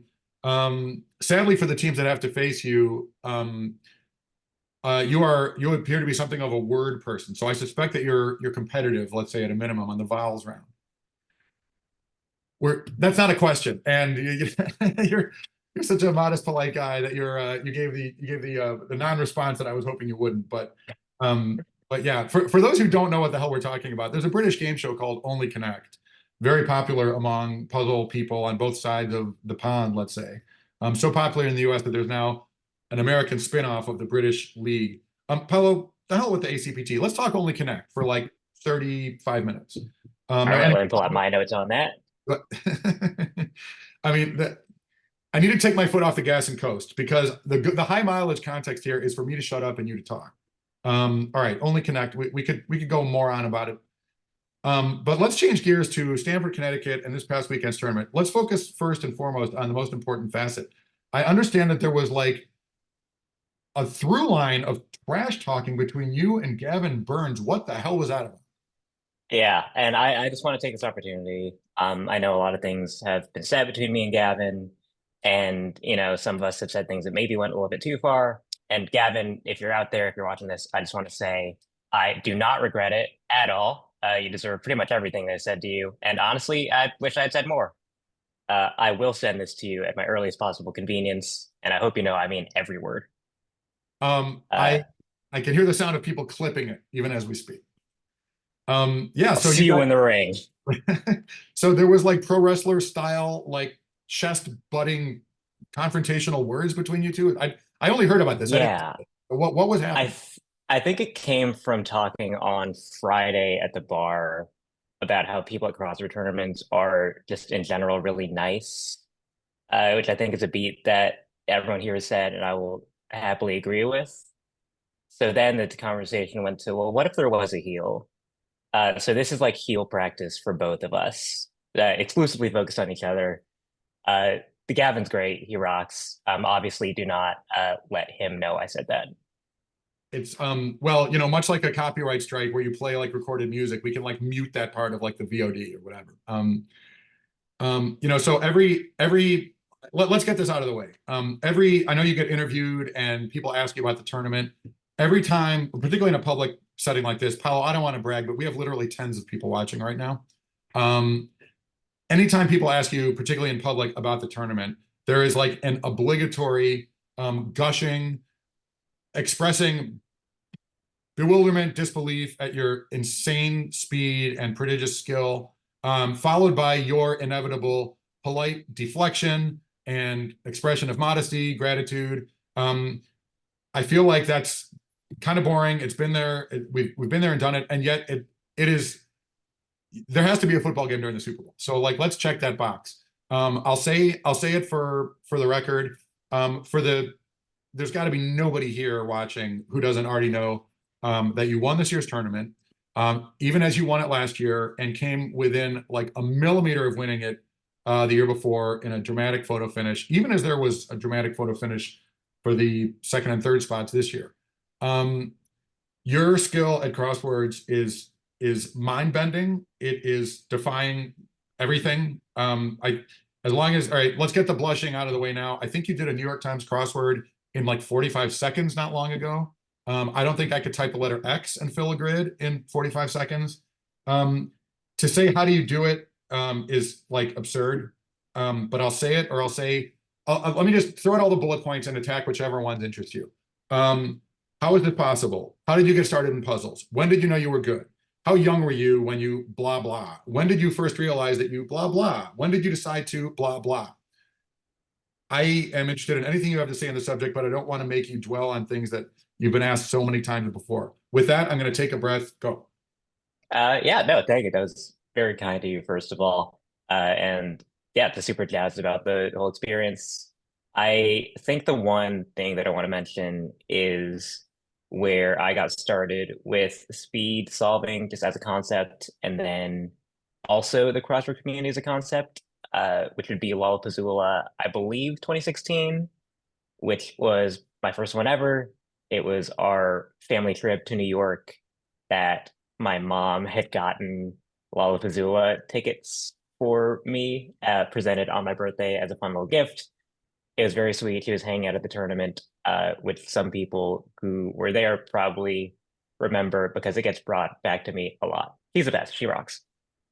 But yeah, I was which one's like the local division finalist, which was unexpected, I think, because I had mostly, just done crosswords by myself without really a standard to compare to. Like, I think that's in the era where there was the leaderboard on the website, but who trusts those things?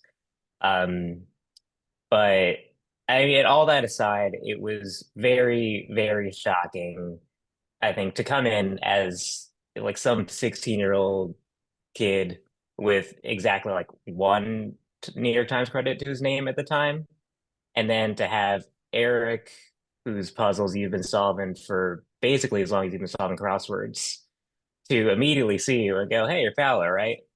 And that's wild. That blows your mind. It makes you want to stay in this community for a decade plus. So I'm very grateful for that.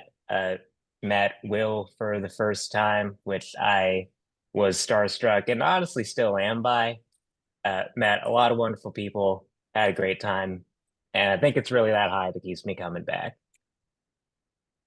I love that in typically modest style, you're focusing on the like the personal stuff, which is really, I mean, that's why I go to the tournament. I go there socially. I mean, it's so much fun. It's great to be an official, but I think those puzzles could be collected by people in the world, but I selfishly do it. You are not just a member of the community. Aside from puzzles, you are funny as hell. You've got a lot of style, and I'm spoiled to get a little Paolo time, just glancingly, like sort of here and there. During puzzle 7 this year, I barely had a chance to say hello to you, other than like I crossed paths with you and Tyler at 1:30 in the morning in the lobby for a second. Knowing that you and the other like super speedsters were the first to leave the room, I hadn't done this the whole tournament, but I just walked outside and just said a quick hello to you and a few others. And I had breakfast on Friday with some mutual friends, and I mentioned that to you, and we talked about. I felt like the last thing you wanted to hear was like, "How'd you do?" or "What do you think of the finals?" Blah blah. It was like, you know, maybe if it was just like a momentary respite from having to like focus on all the minutiae. So Paolo, what I'm saying is I want to take credit for your win. And I was just about to say that. That was my next note. Of course. But generally, thank you. It's a very kind thing to do, and definitely helped to really think about anything but how is my puzzle being scored right now. Yeah. Well, circling back to your performance in the tournament, I said I wasn't going to gush. Instead, I'm going to let my friends do it.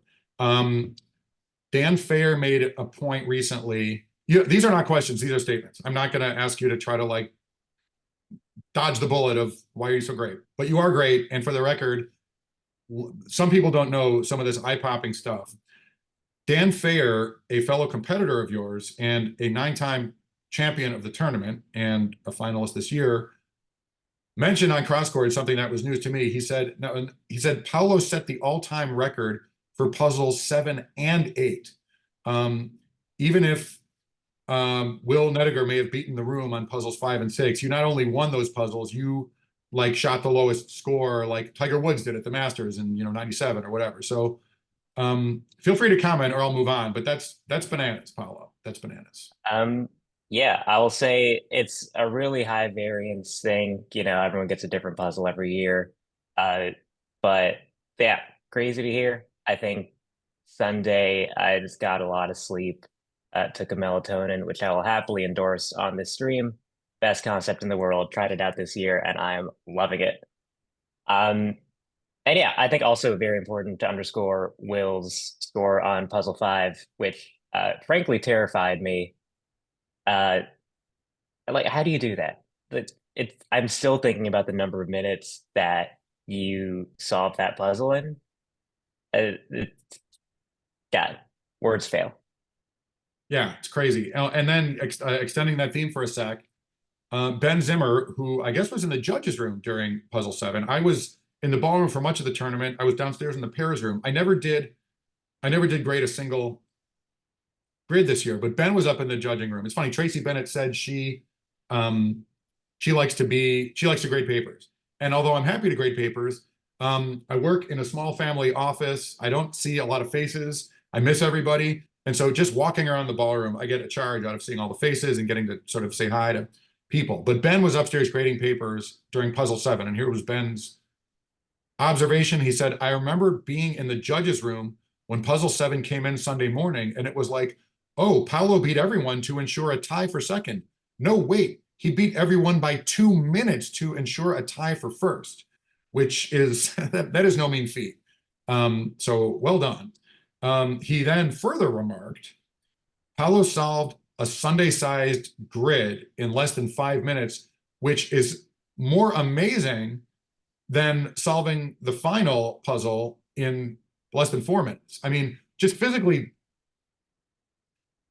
getting through correctly a Sunday-sized grid in under 5 minutes is just spectacular. Again, statement, not a question. If you want to say something great, if not, I'm happy to move on. Yeah, no, I think that was probably one of the riskiest solves I've ever done. I think previously I was just trying to read as many clues as possible and just make sure that I knew I wasn't getting like done in by a crossing that I thought was right. But I mean, the grid is very beautifully done. I think without spoiling it, there was a lot of long stuff that felt pretty good as the long stuff it could be. Uh, but yeah, I think I did take a lot more risks, but that is something that happens when you wake up and you are in third place with only a minute's cushion ahead of David Plotkin, which, as anyone who has solved around David Plotkin knows, is not a secure position at all, especially on like I remember past tournaments where he's lapped puzzle 7, like lapped the room on puzzle 7 in an insane way. So I think all that stuff on Sunday morning is just a result of that fear, I guess. Fear is the mind killer. Fair enough. Now, I'm intrigued when you say taking risks. I mean, there are risks and there are risks. I assume we're talking about maybe not looking at, I mean, how we get the plane to higher altitude. To what extent is it your experience to not look at every clue in the interest of going faster? Or do you feel that you need to look at all the crossing clues just to make sure there wasn't some weird ambiguity or some weird momentary slip that's going to crush your chances? Yeah, I think I've played this tournament in a really risk-averse way, like especially puzzles 1 through 6. I think the mindset was just solve clean. Yeah, just don't get done in by anything stupid. So you look at Because I every, think sorry, finish your thought. I definitely tried to. There were probably like 1 or 2 I missed, but 7, I think I changed my mindset to intentionally don't do that. If you feel good about something, you probably feel good about it, and let go and let God.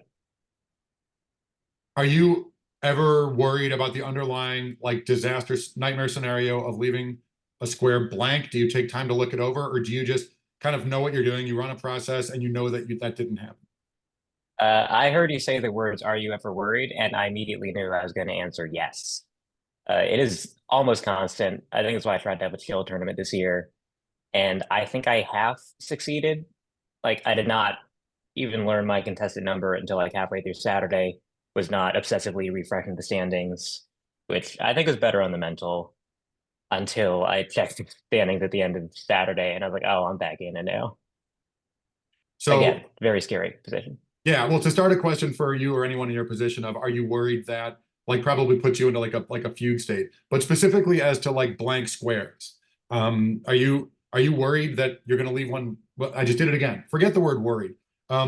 Is the issue of leaving a square blank a concern to you such that you'd take a second to look things over, or generally when you're done with a puzzle, are you confident enough to raise your hand? I love a good check.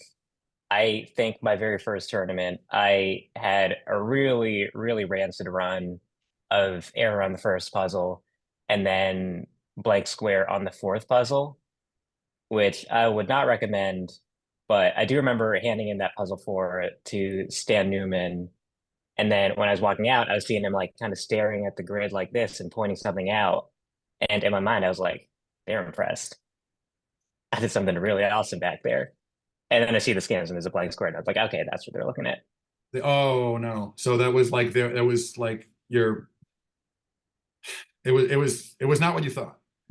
It was a look of concern looking Okay. back on it. I don't remember this specifically, so I'm not trying to be cute, but like I have a vague memory of some situation where like you either had a blank square or maybe a wrong letter, but you were so just blazingly, insanely fast that you somehow made up for that anyway. Did that happen at the ACPT, or am I imagining that? I didn't crawl back from it at that tournament.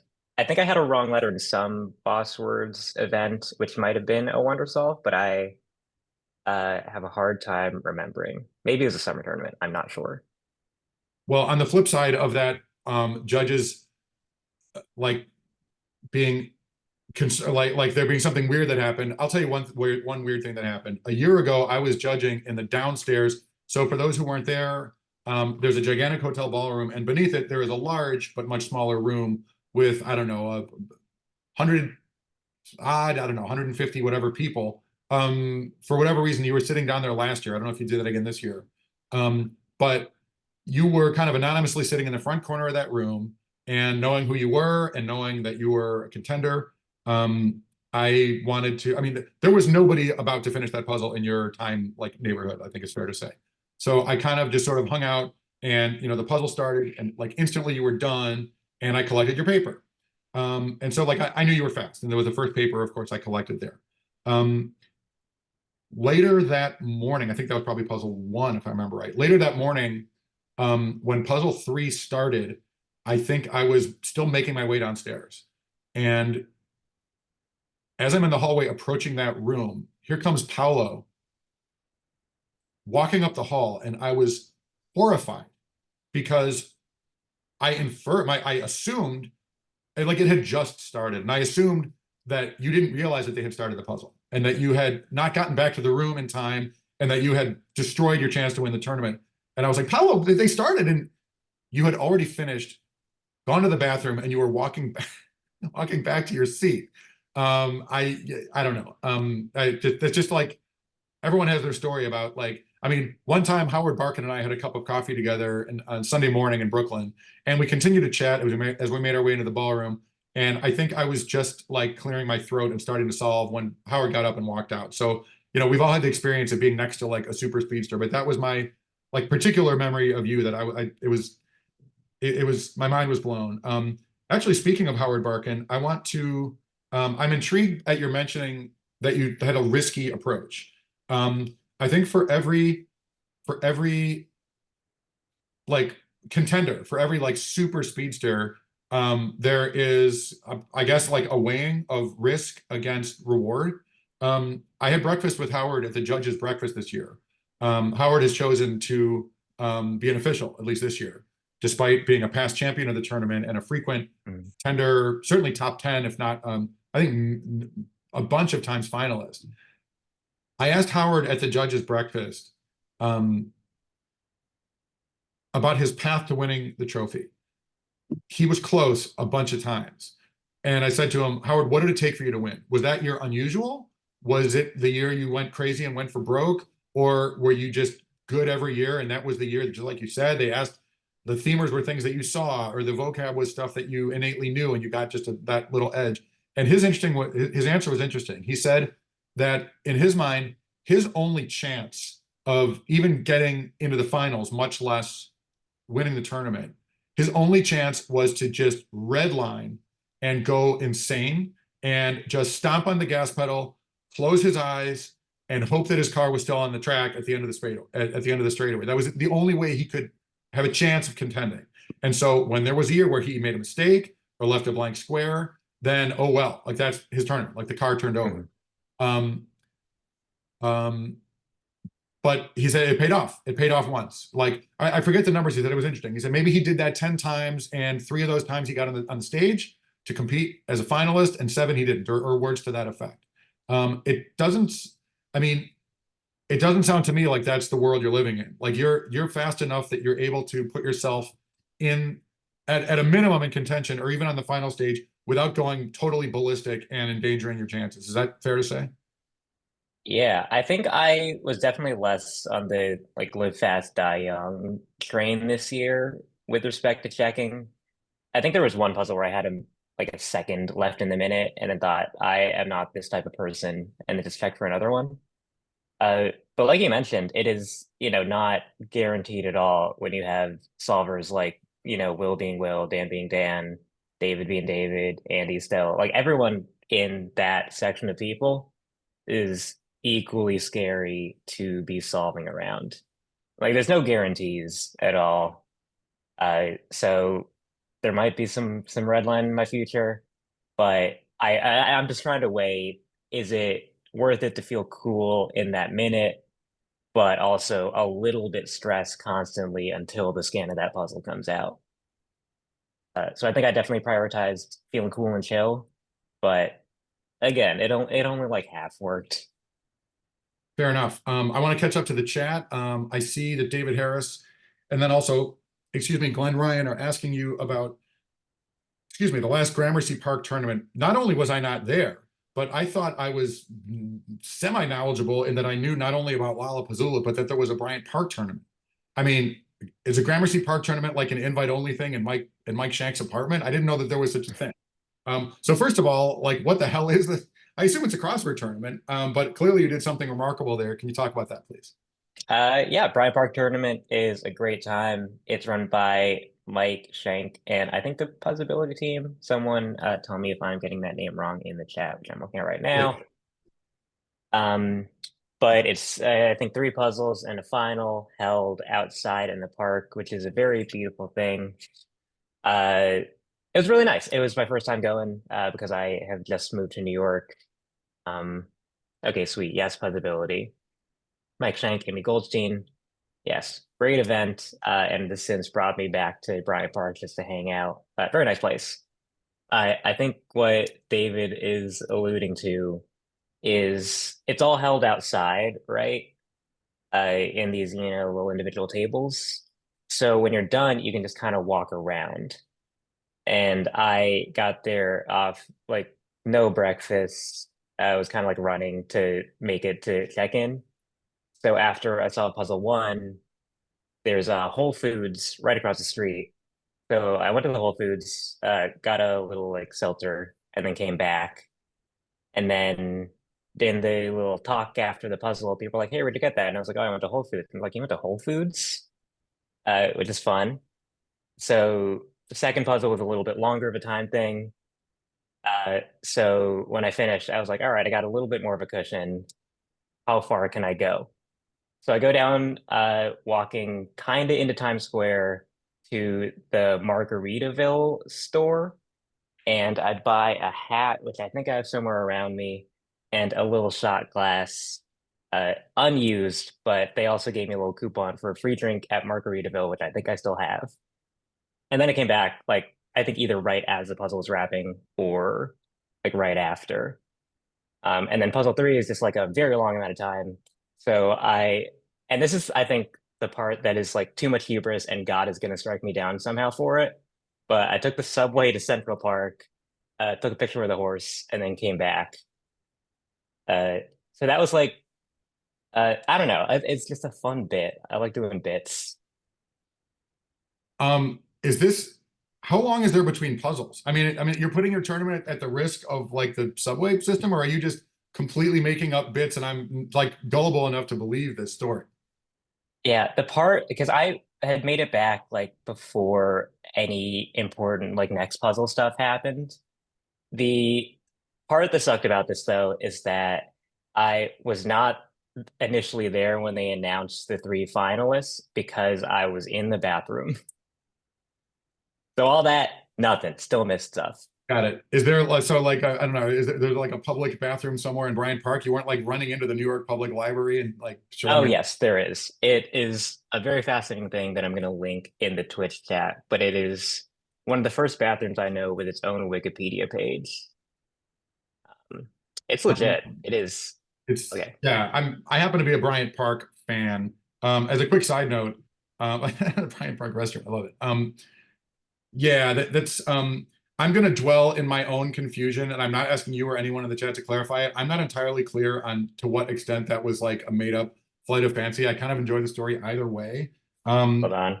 But yeah, I'll like produce a picture of me in front of a horse. I guess it doesn't like prove anything because I could have taken it at any time, but I don't know. Trust me, bro. I was waiting for the part where like you got kidnapped and like you had to swim back from Staten Island and you're like you were still, wiping river water out of your eyes as you solve the puzzle on a damp All right. paper. Oh, yeah, and Zoom was going to do this. But here's No, you can see the brim of that Margaritaville hat. Yeah, And that's wild. Yeah, no, for the record, it wasn't Gramercy Park. I see that we were talking about Bryant Park the whole time. All right, David, thank you for bringing that up. Someday I'm going to watch this VOD and like begin to understand what the hell just happened. I didn't follow all of that. However, if anyone could like have a wacky story with a subway, a horse, and a Margaritaville visit and still be competitive in the tournament, I remember. Well, again, get ready to blush again. So at Lollapuzzoola last August, which I attended as a proud like U.S. Open attendee and even ticket holder, I make a point of attending Lolla for sure when it's on a Saturday before the Monday. So anyway, I was there last year, and there we were in the Riverside Church, where only 3 people had the sheer temerity to solve downs only. It was you, me, and Andy Kravitz, which is like, or Hercules, Thor, and like some fool, like some village idiot. Those are the three. I will say that I did win the downs only left-handed division of the tournament. But what I will also say is I mean, your quickly growing list of like legendary feats. Here's one that I remember. You solved that tournament downs only, including a puzzle, I think it was by Keem Vu maybe, that had like an interesting symmetry facet. I was okay downs only. I mean, I wasn't fast like you and Andy, I'm sure crushed the puzzles. I finished the puzzles downs only being a type of solving that I enjoy doing in general and also on the stream. It's not meant as showing off or as a stunt. For the record, it is a legitimately fun alt way to solve a puzzle, where if you get some of the downs, it becomes like Wheel of Fortune, where you have partial information for the acrosses. So you're not using the clues, you're using your knowledge of what could this be, etc. With that said, King's puzzle completely shut me down. I mean, I got as far as I could get with the downs, and I just didn't see what was happening. Not only did you solve his puzzle, I don't know to what degree, if at all, that slowed you down, maybe a microsecond, but you were so fast in that tournament, not using the across clues, even on that wacky, weird puzzle 5 equivalent, you were fourth. Like you were one person away from being on the finals stage, on which I can only assume that you would have gone downs only and won the tournament. So that is a staggering performance. And I will say a couple things about that. First of all, thank God the finals didn't happen, because people were making too many jokes about giving me a downs only final. And I'll be damned if I'm standing on stage with half the clues. I honestly had in my mind, like, if that happens, I was going to write a message on the board and then leave. I don't know, like it'd be fun, but like obviously, like that's an insane person thing. And then two, that puzzle like did absolutely wreck me. Made a bunch of errors in there, which is why I'm very impressed that Andy solved it completely clean. Like that is like the Brainiac move. That is wild. I still aspire to that. I think I just got very, very easily frustrated by a corner in it, and it's like, whatever, turn it in. But you turned it in. You turned it in. It was correct, or that you had been so fast that your errors didn't matter as much. I turned in with a bunch of errors and also lost points. But you were still in the conversation for contending honors. Your story, that I again still don't understand and nonetheless thoroughly enjoyed, reminds me. So I had a law school friend who, first day of the bar exam, this guy was worried about oversleeping. So he like set an alarm clock. This is in the days before cell phones. This is Paolo. This is like way before you like walked the earth. There was a day without cell phones. But were they like broken or something, or what's going on? Yeah, they were broken. Okay. There was a worldwide battery shortage that was eventually corrected. Scary. This guy like asked his mom to call him. He set an alarm, and somehow this guy slept through like the beginning of the bar exam. And my God. Cannot imagine going through. Now, this detour will be very brief. Anyway, the happy conclusion is like he frantically ran over, somehow found his way to his seat. I don't know if he had given up an hour and a half, and managed to pass the bar exam. So that's his like version. Although I don't know that he was in the top. I don't know that he came in fourth in the bar exam like you did on that crossword thing. So let's circle back to a couple other things I wanted to ask you here. We're closing in on 2 hours. Paolo, we booked you from 8 to 11 p.m. Chicago time. Is that cool? Are you good? Yes.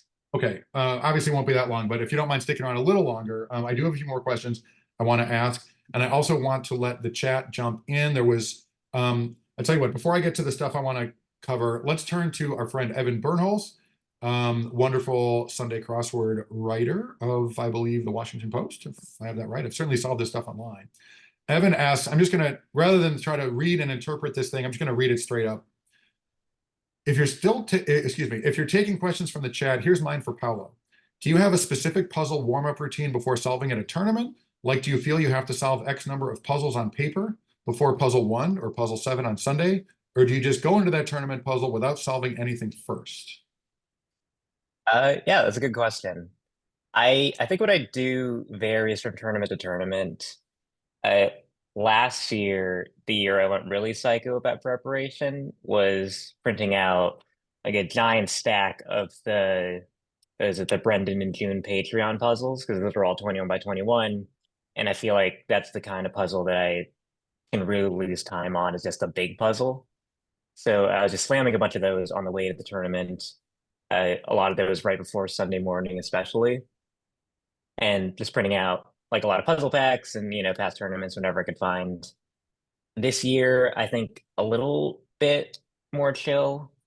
Um, I remember solving the Midwest crossword tournament puzzles right before, and the Boss Words Wonder Solve ones, which I hadn't gotten to yet. But the like Saturday and Sunday morning solves were very, very like go down and see what is on the puzzle table and just try and solve it, which is much scarier than my normal routine. So I would not recommend it. Love having, I don't know, I like going into Sunday having solved at least one Sunday.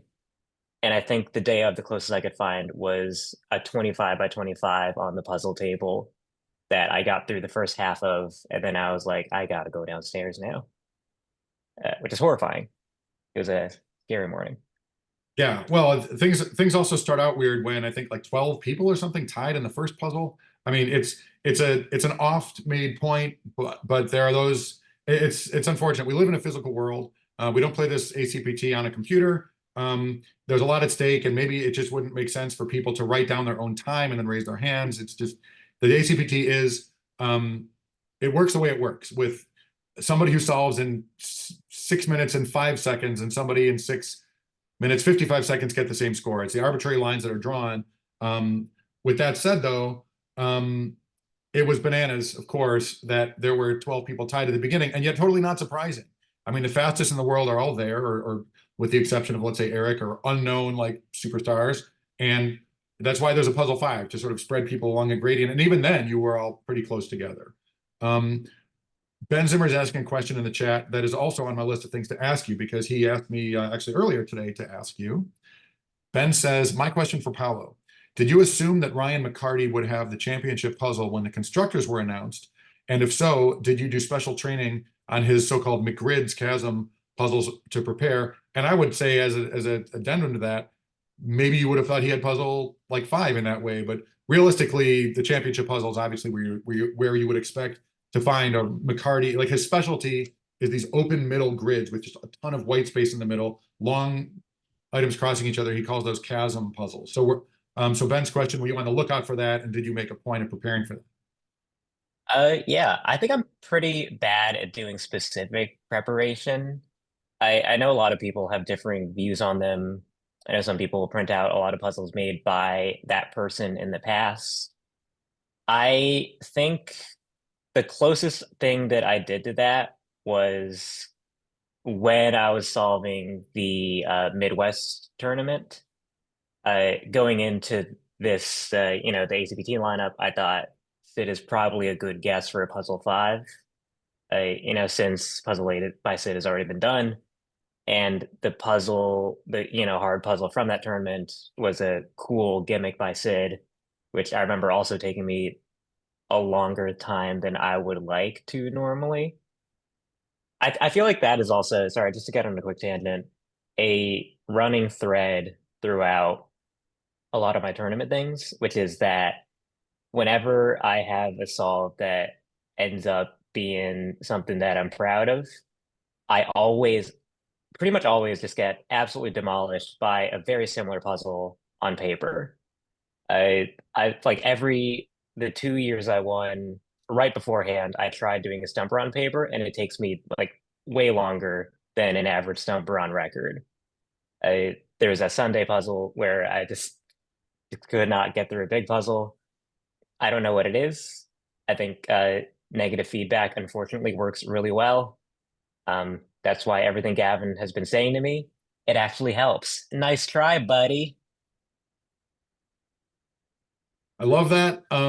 Now, did your trash talking Gavin likewise help him? I hope it didn't. I hope he left a million blanks. That's, your Schadenfreude is noted. I'm gonna set aside everything I always thought about you. It turns out you're not a good guy. You're a mean-spirited bad boy of crosswords. I mean, that title is available. Thank you. The people in Crossworld are so nice that I don't know that we I think you might have to simultaneously be like the champ and the bad boy, which, is I'm here for. Man, there was like 3 days when my Twitter handle was quote unquote the bad boy of the Atlantic because someone said it to me in a DM convo. And that was right after I started working at LinkedIn. And someone from work was like, hey, why does your Twitter say you're the bad boy of the Atlantic? So I changed it back immediately. Um, oh, actually, well, speaking of your past, like nationally distributed works, you are a regular contributor. Well, let's quickly mention you're the puzzle editor at LinkedIn Games, not to go off in like a two. I mean, that's starting to get into non-crossword land. So, I mean, we can move past it, or if there's anything you want to say about it. But I want to circle back to the Atlantic and the New Yorker for a second. Yes. Let me any- link LinkedIn Games in the chat for a second, Great. which I think the people that's I a work with meta. would be happy if I did. That's a meta link in a sense. Nice. A meta linked. I don't know. Correct punchline. I'm linking in LinkedIn. Thank you. I knew you would do that. We'll workshop it. We'll workshop it. Exactly. I mean, you've been in pitch rooms before. I'm not even allowed in those rooms, which is maybe one reason why I'm so bad at it. But so speaking of the New Yorker, by the way, another quick side plug. The New Yorker magazine celebrated its centenary, if you will, 100-year anniversary for anybody who is not like the New Yorker or a centennial. But no, it's the centenary because it's the New Yorker. And I'm a huge fan. I attended 7 straight New Yorker festivals, and the magazine was founded in February of 1925. So I wasn't even thinking of asking you about this, but of course it pops into my head. You wrote, and this is another feather in your cap, you wrote the New Yorker crossword that specifically celebrated their 100 years. What an awesome puzzle. Ben Zimmer probably already digging up the link. That was absolutely great. Anything you want to say about that before I ask you about like magazine crossword writing? Yeah, it was really fun. I was very honored to be chosen. They were so chill about me answering a lot of emails very late, and to that I owe you a million thank yous, New Yorker editing team. Yeah, the New Yorker. Andy Kravis actually was on the New York Times editing team and left like maybe weeks after I started writing there. Trying not to take that personally, but he and Liz, Andy, kind of like shepherding the puzzles. It's sort of like a rotating all-star team of constructors. Shockingly, the New Yorker has really good crossword writers. But I see your name pop up there. But yeah, LinkedIn Games as well. Oh, beautiful. Ben Zimmer, being Ben Zimmer, already has linked it in the chat. Yeah. Oh, yeah, Ben. Sendil Revelry is encouraging me not to forget the diaresis and centenary. Even on a single vowel, are they going crazy for century number 2? Yeah, maybe. But yeah, enjoy your New Yorker constructing. Ben is asking me, Sendil, first time attendee, my fellow Chicagoan. What a good guy. Great hang. Well, yeah. I mean, not also a 15, Sendil Revelry, but also Paolo. Don't let his deceptively, jovial exterior fool you. I think he might be right there with you, like vying for like bad boy of ACPT honors. But Ben texted me asking me to ask you, and it's again on my list of things to ask you about the insane photo finish. Oh wait, I didn't. You know where I'm going with this. And I'm not talking about a prior year either. But just to finish the thought before we get off of the New York Public Library in Bryant Park, there was a wonderful exhibit documenting a century of the New Yorker magazine at the NYPL. I urge anyone who's in New York, it's not urgent because the thing is open for like 364 days or whatever. But on the 3rd floor of the New York Public Library at the east end of Bryant Park, there's just a fabulous exhibit. I mean, as I was alluding to being a New Yorker nerd, just great. It really predates, honestly, essentially the crossword era of the New Yorker. When I started reading the New Yorker in print, in the late 90s, like mid-late 90s, I was in law school, there was just a small cryptic on the back page by some guy named Fraser Simpson. I didn't even know if this was an 84-year-old man or who he was. It turns out he's a member of the National Puzzlers League. He would later become a guy that I would not only meet, but he would become a good friend. Anyway, the puzzle part of his history is essentially absent from the exhibit, or nearly so. But everything that you or others might think or know about the New Yorker, the fact-checking, the cartoons, the journalism, the World War II stuff, the Hiroshima issue, the fiction, the covers, the spot illustrations, the crazy, amazing early history, it's all there in that exhibit. The New York Public Library has archivists who are like New Yorker experts, and they worked with the magazine staff to create this amazing exhibit. So go there and check it out if you're in New York. All right, let's circle back to what Ben wanted to hear about, what I'm sure a lot of people might like hearing about. Our friend Dan was or perhaps still is in the chat. Oh no, I think, did Dan say he was leaving to go see Zach Sherwin? In any event, whether Dan's here or not, Paolo, you won the finals. Now, this may be news to you, but I want you to understand that you won the ACPT. Maybe you were like in a dream state, but you actually won. But also on stage, get excited. Will Nediger and Dan Fair were the other finalists this year, and they finished in a photo finish that was so insanely close that officials had to go to the tape, so to speak. Oft aforementioned Ben Zimmer was taping, as he does every year as a public service, the finals, I think with the goal of throwing it onto YouTube.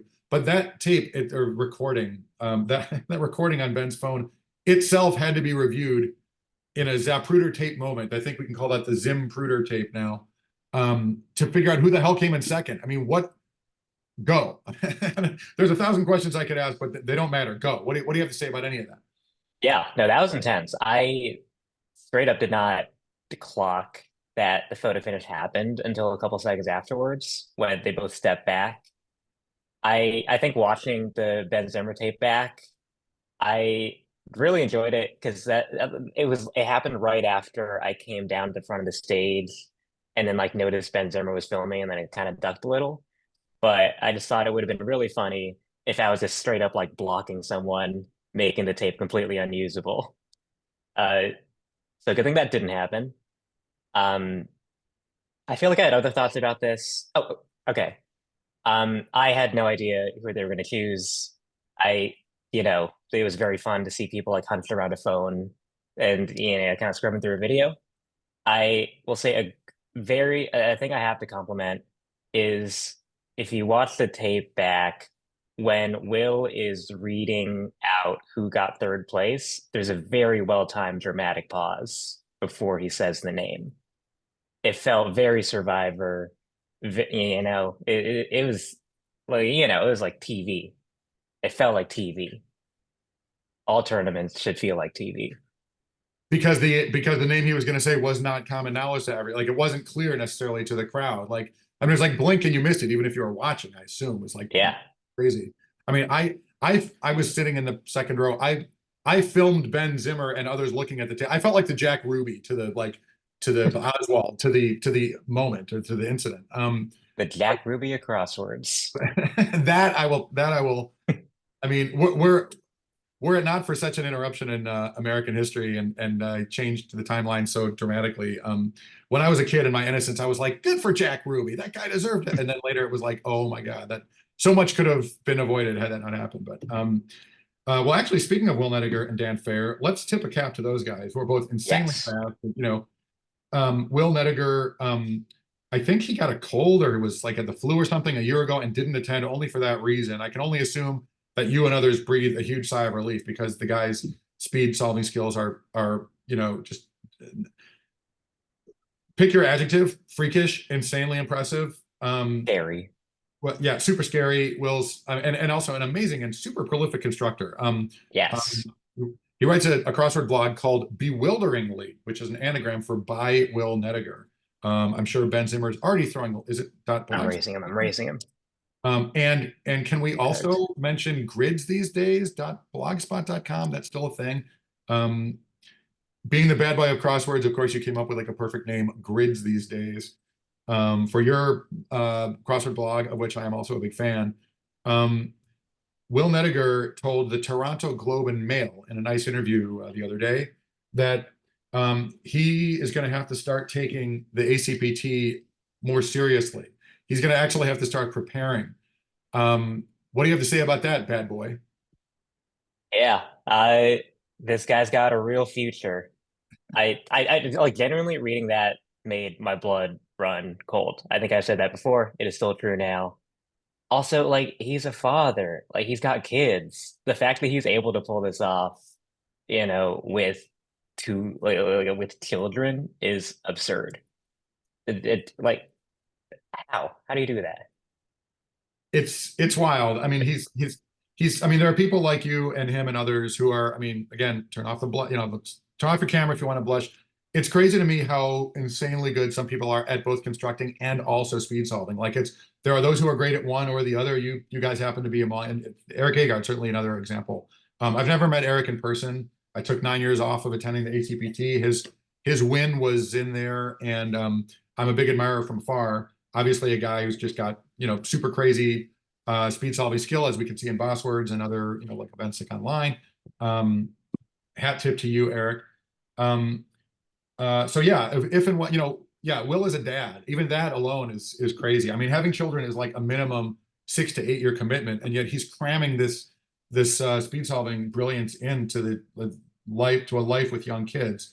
Paolo, I also heard that Gavin Burns told some newspaper that he also is going to start taking it more seriously. What do you have to say about that? The first thing I thought of was too mean. So I'm just gonna pivot away from that thought. I don't know, it would have been funny, but also like Will Shortz is here. It's absolutely, yeah. Well, and speaking of Will Shortz still being here, I'm not asking anyone to turn on the camera right now. Please don't. But I am deeply flattered by the fact that all of our attendees, all of this year's guests, are still on the Zoom, or at least there are 7 people in the Zoom. Maybe it's a gang of Paolo's fellow toughs that he gave the Zoom, link to. I don't know, but Will Shortz, perfect time for you to jump back in. You are more than patient. I know that this has been a lot. Will, great. Unmute yourself. I want to get out of the way. Will, Paolo, I want to hear you guys talk about like badminton and or backgammon for an hour. Go. No, Will, jump in, please. What do you have to say to this young Turk? I'm just enjoying listening to Paolo. Since he beat in the playoffs, he won by over a minute.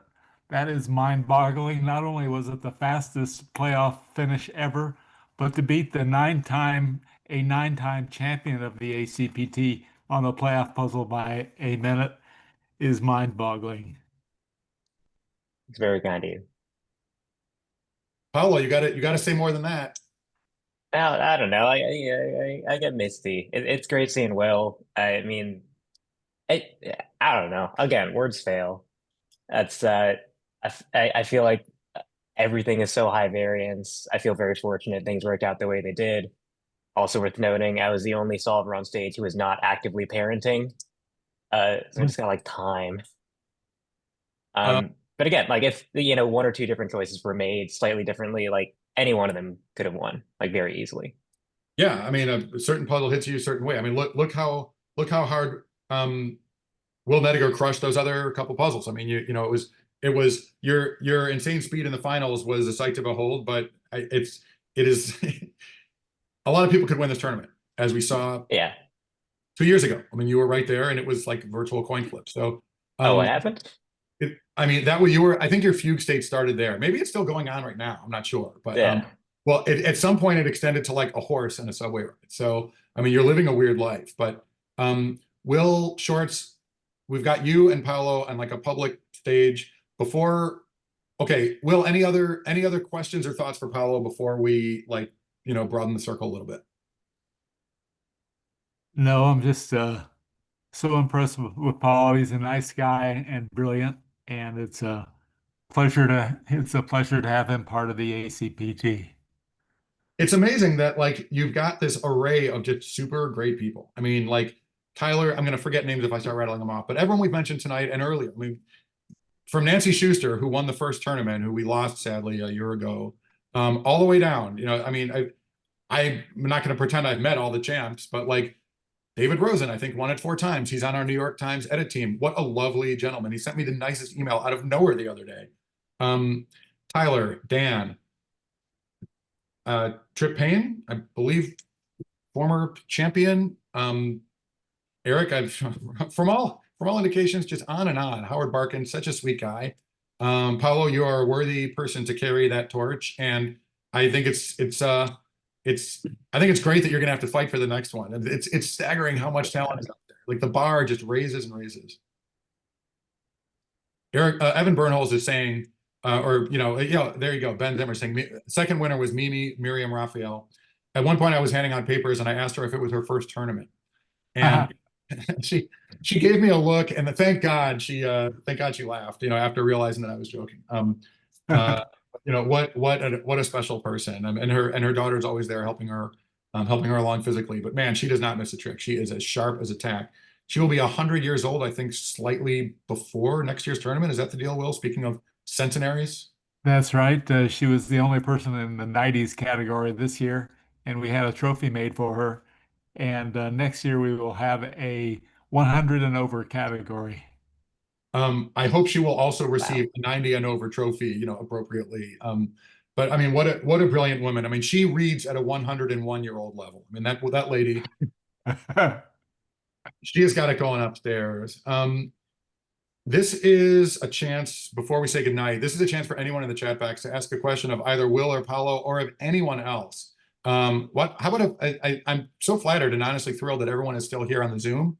I think that our guests tonight are such a terrific lineup that I don't think anyone on the Zoom wanted to miss out on this sweet array of guests. But please feel free, everybody who's still in the Zoom, please turn your cameras back on. You'll take a bow, tip your hat. If anyone in the chat has a question for anybody on tonight's show, please don't be shy. Go ahead and throw it out there. Can I ask a question of Will really quickly? No, Paolo, you're not allowed to ask questions. Does anyone else? Please, go for it. Go for it. So there's this guy, Gavin Burns. Can you ban him from the tournament? That's funny. People ask me who I'm rooting for or against, and my honest answer is I force myself to be neutral. I mean, I like so many people at the tournament, but when I'm editing puzzles, I never have anybody in mind. Like, I don't want that person to win. I just want to be a neutral person and let whatever happens happen. So everybody but Gavin, basically, you're saying, Will, is somebody you'd be happy to see win? Gavin Sick Burns. Our friend William Dunbar in the chat, who was a D trophy winner this year, asked if, Will, can you ban the 182 people who finished ahead of him next year? Nice. I think this year the three leaders in the C category were all rookies, and that's very common. So even if I banned the top 142, there would be some newcomers come in to amaze everybody. I didn't, and yet I now will ask any of our panelists if they have any questions of each other. I mean, I don't mean to beat this thing to death, but I mean, this is like a salon, the likes of which I am generally not only hosting, but I'm generally banned from. The only way I can get in a room with these people is to beg them to come on Twitch. So jump in, anybody, if you have anything you want to ask Will, Paolo, each other. Tracy Bennett, I know you've got 10 to 12 minutes of grade A stand-up that you're ready to perform. Happy for you to do that whenever. I mean, I've asked the questions I came here to ask, but yeah, Peter Gordon, the chat's asking about your dog. Appropriately, it's black and white. Is there anything your dog wants to say before we say goodnight? Peter, you're muted, by the way. I know. Cleo, you want to say hi? There you go. Say hi. Is that CLEO, Peter? CLEO, yes. Yeah. If you'd had a black and white crossword dog, it should be OREO. Yeah. Oreo, Orca, Cleo, all from the same litter.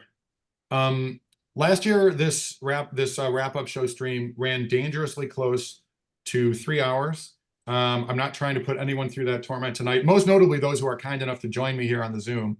I told you that I wouldn't use up your whole evenings, or I would try not to, and I hope I haven't. But thank you all for sticking around. This is so great that you're all here for me to thank you, and also for you to say goodnight. Really appreciate everybody being a part of the show this year. So next week we're doing this again, also Thursday, and you didn't know that it was like a 4 consecutive Thursday commitment. I got news for you. No, next week is just going to be Paolo and Gavin Burns in a straight up street brawl.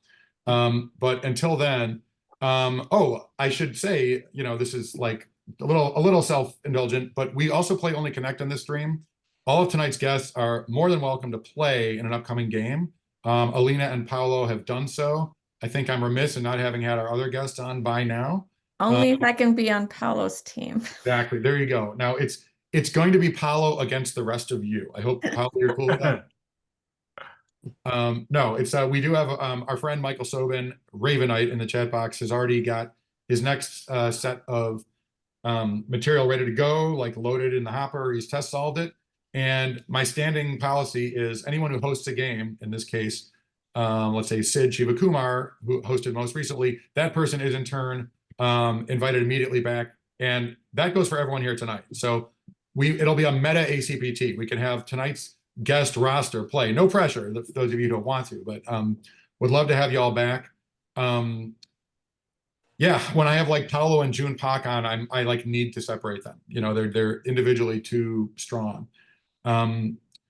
And yeah, well, Michael Sobin saying in the chat he wants to have an all vowels night, which can be arranged. But big picture though, yeah, so we'll have that game going in the next couple of weeks. Please feel free to follow me on Twitch if you want to get notifications of future streams. I mostly stream crosswords here. I would also love to stream crosswords with those of you here tonight in any combination. Please join me.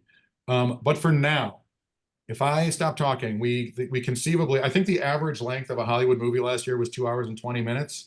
And you all have been far more entertaining than a movie. And that's roughly as long as we've gone now. Particularly want to thank Will. I know that you have your hands full these days, and I really appreciate you not only jumping in as a surprise superstar guest, but also sticking it out for the length of the evening.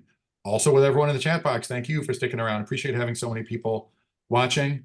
And Michael, Tracy, Alina, Peter, Paolo, you're all great. Here comes Michael for you know, this is where we join hands and bow on the stage. Thank you all so much for doing this.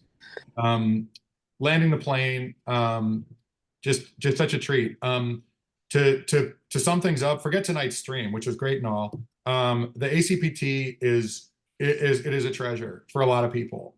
It's such a privilege and such just a lovely thing to exist. To feel so warm and so welcome. I mean, not my experience, everyone's. Will Shortz, I can only imagine when you started this thing, I think you were once quoted as saying, when you did the first ACPT, it was like, what are you going to do next year? And you were like, next year? Or maybe it was that you were like, oh, I guess we could do it next year. Is that the way it played out? Something like that. Yeah, who knew? That's my question. In wordplay, I'm quoted as saying that when I'm 90 years old, they're going to wheel me in a wheelchair with drool coming down the side of my mouth. So I'm still looking forward to that happening. We want you to push past that into like a Mimi Raphael age bracket. This thing is really special. Will, I know I know you're proud, and deservedly so, of what you have built in this thing. And it's amazing to me that it started 15 years before you were like effectively the Surgeon General in the puzzle world, having this bully pulpit of the New York Times job. But it really is just a sweet thing that you started this thing and it's grown into what it has become, which is truly an extraordinary thing. Michael, Nancy, Mike Nothnagel, our leaders, along with Will, thanks for running such a great event. Tracy, all my fellow judges, past and present, including you, Peter, the awesome solvers and constructors in our midst. Alina, I mean, what can I say? I mean, I could babble. You all know me. I could talk to Peter's dog for 90 minutes. It would probably be asleep for most of that time, and I wouldn't notice. But honestly, I just feel a lot of gratitude and a lot of warmth, and I know we all do. To you, Will, and to everybody who make the tournament what it is. Cannot wait for 2026. This is a chance to publicly register my irritation with the fact that we have like the 362-day wait. I feel that twice a year ACPT would be not only welcome, but honestly, it would be polite. But assuming we do have to wait until a year from now, I'll be interested, as will everyone, to see how it plays out in terms of where it's going to be and in what format next year. I think, having heard Michael and Will talk about that earlier, I think I speak for everybody when I say we're in really good hands. I know that a lot of thought has been going into this by a lot of really smart people who know what is needed for the tournament. In the interim, as Sendaware Valuri is saying in the chat box, there are other terrific tournaments. I'll let others throw links into the chat. But yeah, I think the ACPT website might even have have some mention of tournaments throughout the year. if I'm not mistaken. So everyone watching this probably is aware of that phenomenon, but the ACPT has led to that too. Like it's sort of metastasized over the country and over the calendar to where people can go to tournaments in their area. The Midwest tournament here was such a treat last October. And I would say it's no exaggeration to say that ACPT has a lot to do with that. Not everybody's able to get to Connecticut, et cetera. So, but this is much like Yellowstone, the first national park in the world, was sort of the granddaddy of them all, so clearly as the ACPT. Once and for all, Will, thanks for all you've built. And thanks to everybody in the community for having made it such a treat for me and for so many people. Thank you, Ben. You're welcome. Thanks for doing this too. What a treat for me. Really enjoyed having y'all on. And next year will be our, I hope, 5th annual doing this. When I'm 90 and Twitch is, like something that we do like through the chips in our brains, I hope to be hosting the wrap-up show with an extremely superannuated Will Shortz as my first guest every year. Okay. Thanks again, everybody. Thank you. Bye. Yeah, Thank you so much. beautifully done, one and all. Thanks so much. See you guys soon on and off the internet.